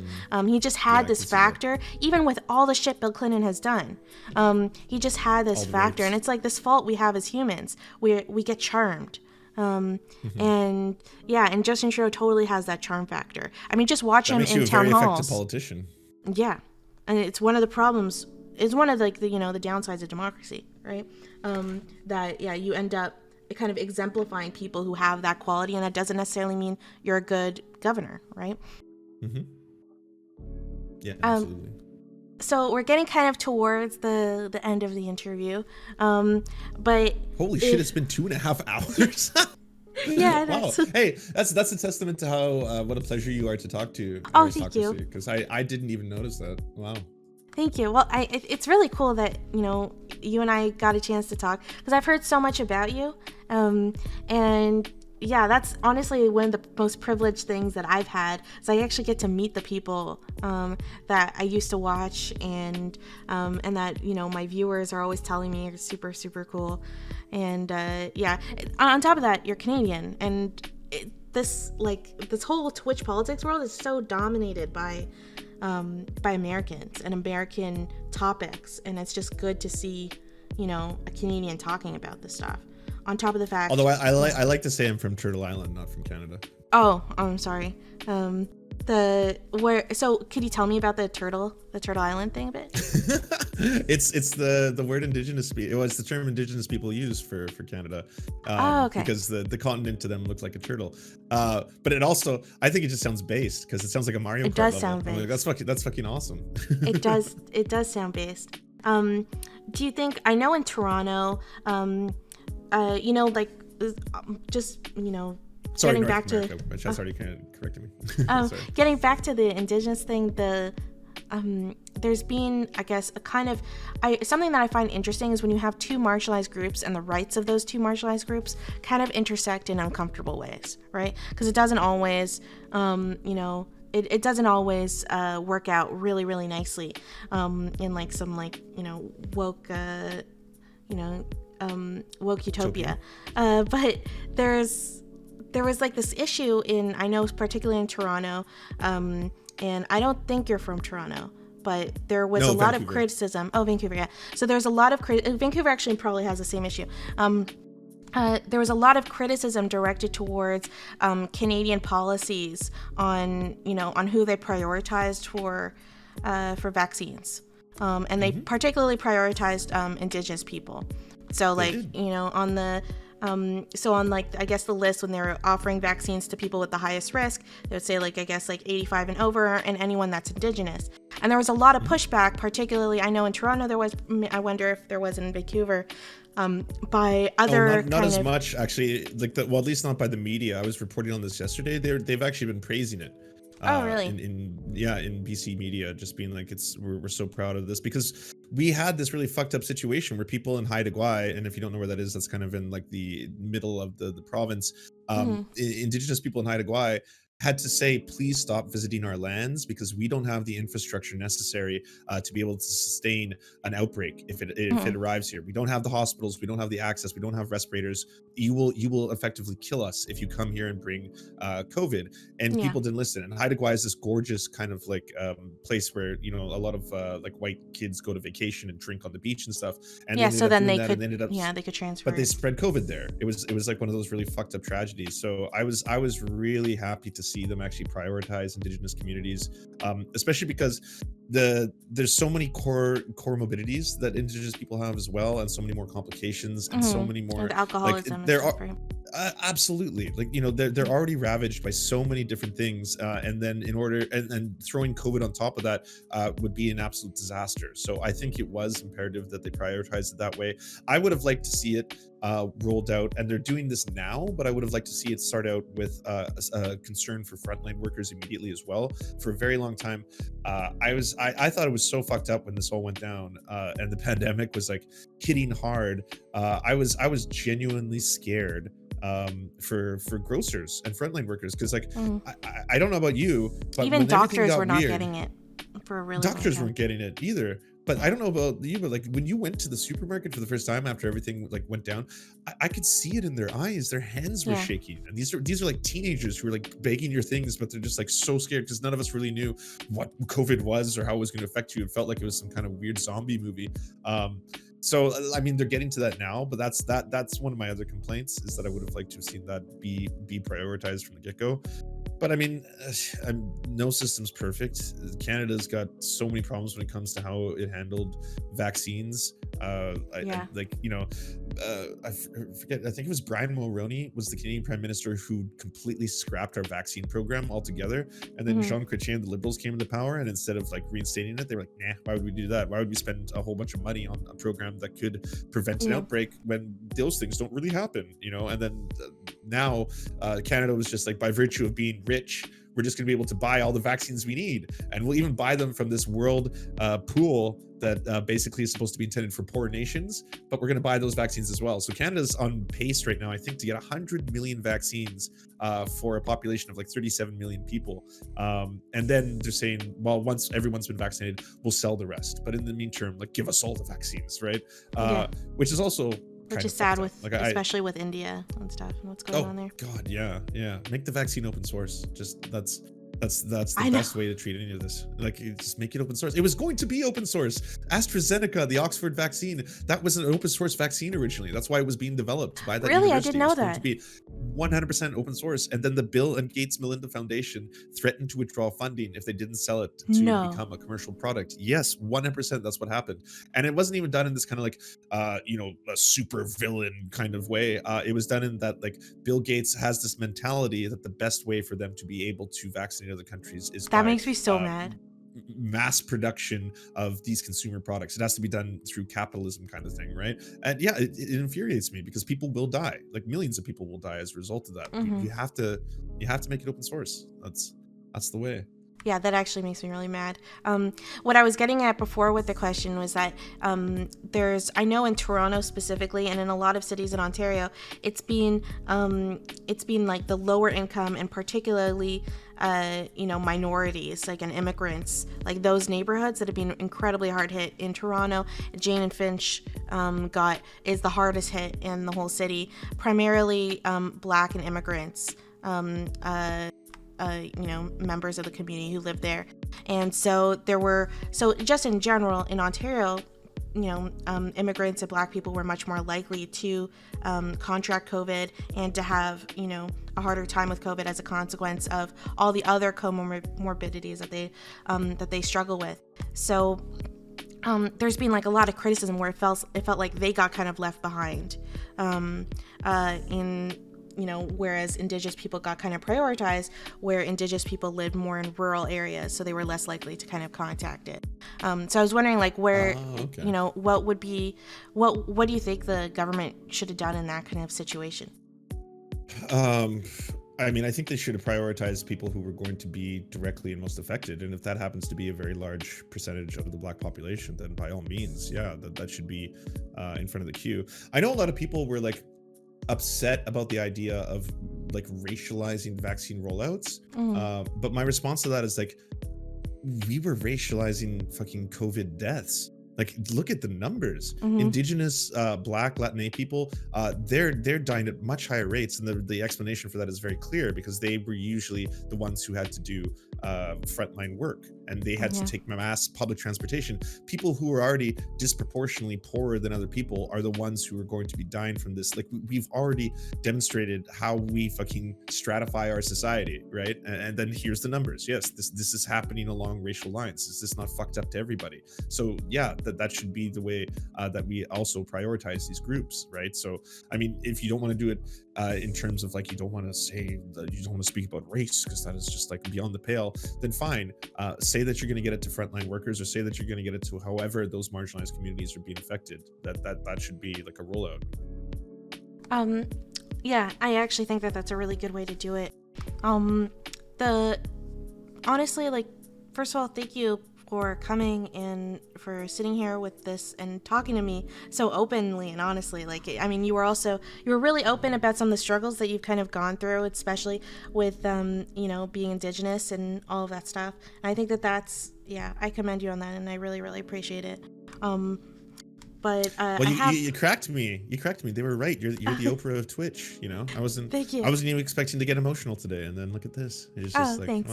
Well, I didn't get the tears going, but we'll see one time. You'll get better. You'll get one day. You're gonna get to that. I'll get OP to so the refined. Tears. Yeah, someone just sits down and immediately it's like, and it's like, oh my god. I just immediately true. Yeah. Yeah. The last question I will ask you before we finish is, since you're kind of a veteran now, in doing what we're doing, do you have any advice for me as kind of like a new content creator, and for anyone else that's that's watching that's newer? Yeah, my biggest piece of advice would be that if this is something that you genuinely feel passionate about and you want to get into, I would say God bless, but please just try and understand the potential mental toll it'll take on you, because I don't think anyone is there's no, like you said, you looked up ways to just try and deal with this. There's no way to explain what it is like to, again, have thousands or even tens of thousands of strangers love or hate you. And I know that is like the biggest desire. Everyone's like, oh, I want to become a YouTuber, I want to make it, I want to be famous, right? Whereas like they don't tell you that you unlock a superpower, and that superpower is that you can read the minds of strangers. And there are times when that is there are times when that is incredibly flattering and heartwarming, and it's lovely when people say cozy things about you. And there are times when it can just destroy your psyche, because you never knew that someone could hate you this much who's never met you, which is just really weird, because in your head you're like, well, I don't think that, I don't believe this, like, what the fuck? And also the other thing is, when you clash against other communities, be aware that that doesn't shut off when the stream shuts off. That's another really big thing, is that if you're battling, or you're in the middle of some drama arc or something like that, you're battling also with thousands of other human beings who love the person that you were fighting with. And it's 24/7. And it's 24/7, and they're gonna be going on the internet, digging up every single thing they can about you, trying to find that Japan photo. They're going to be you see, you're very stuck on the Japan photo. It's the one scandal I know is coming. They're gonna be really aggressive towards you, and that stuff doesn't turn off. Like, it doesn't turn off when the camera turns off. So that would be my big thing, for just a big mental health awareness thing. Just be aware of that. But in terms of help, honestly, I've made a whole bunch of video tutorials. I can tell anyone who wants to become like a lefty creator the things that I learned along the way, how to gain and garner the YouTube algorithm or the Twitter algorithm. I'm more than happy to be open about that kind of stuff. Oh yeah, please send me all those tips. I think more people should too. Oh, here's the biggest piece of advice, and this is super lefty. What you're doing right now, not just with me, but just trying to collaborate with other people, that is so crucial, because wow, does that have power? And I don't just mean, people oftentimes get into their head like, oh, if I could only just get a conversation with Hassan Piker, I'll have made it, and then all my dreams will come true. No, if you collaborate and work with people of all different sizes and fame or whatever, or even with people who are in the same circles or same levels as you, like, it is mutually beneficial. Like, the both of you not only benefit each other and the communities and all that kind of stuff, but you also will grow. Like, that if that person blows up and becomes famous alongside of you, that helps your, like, it can be completely egotistical, and from a selfish perspective, that doing and helping other people, mutual aid, can really benefit everyone involved. That's what I'm trying. That's what I'm trying to do with these interviews. Like, there's so much like negativity in these spaces, and I'm really just trying to highlight like the best qualities in the creators, and that's why I try to be really responsible with who I platform, because obviously sometimes you don't want to highlight the best qualities in certain people, but yeah, like I'm trying in general to get people to be way more charitable, because they tend to treat content creators like objects. And people get objectified. I remember like the way Demon Mama got kind of treated, and the way people talked about her. And I'm one of the interviews I'm most proud of is that interview with her, because so many people messaged me and they were like, wow, like I did not realize that she was that cool. And hopefully people are being kinder to her since, at least in some kind of way.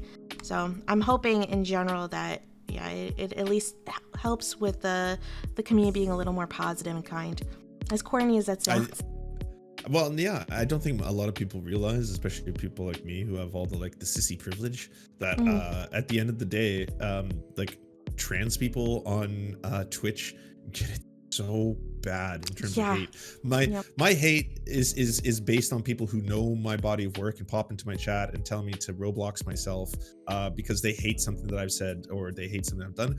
It's not strangers who just hate me because they hate trans people. You know, I don't get that, but trans people get that 24/7. Like while they're streaming or broadcasting, just look at their chat and how often their mods have to just delete people or cull people because people just pop in and say the most horrifyingly Nazi shit you can think of. Like that is just a reality that they live with 24/7, you know, kind of thing. So yeah, you are, and now just by virtue of how much she's grown, Demon Mama is one of the most prominent trans streamers ever.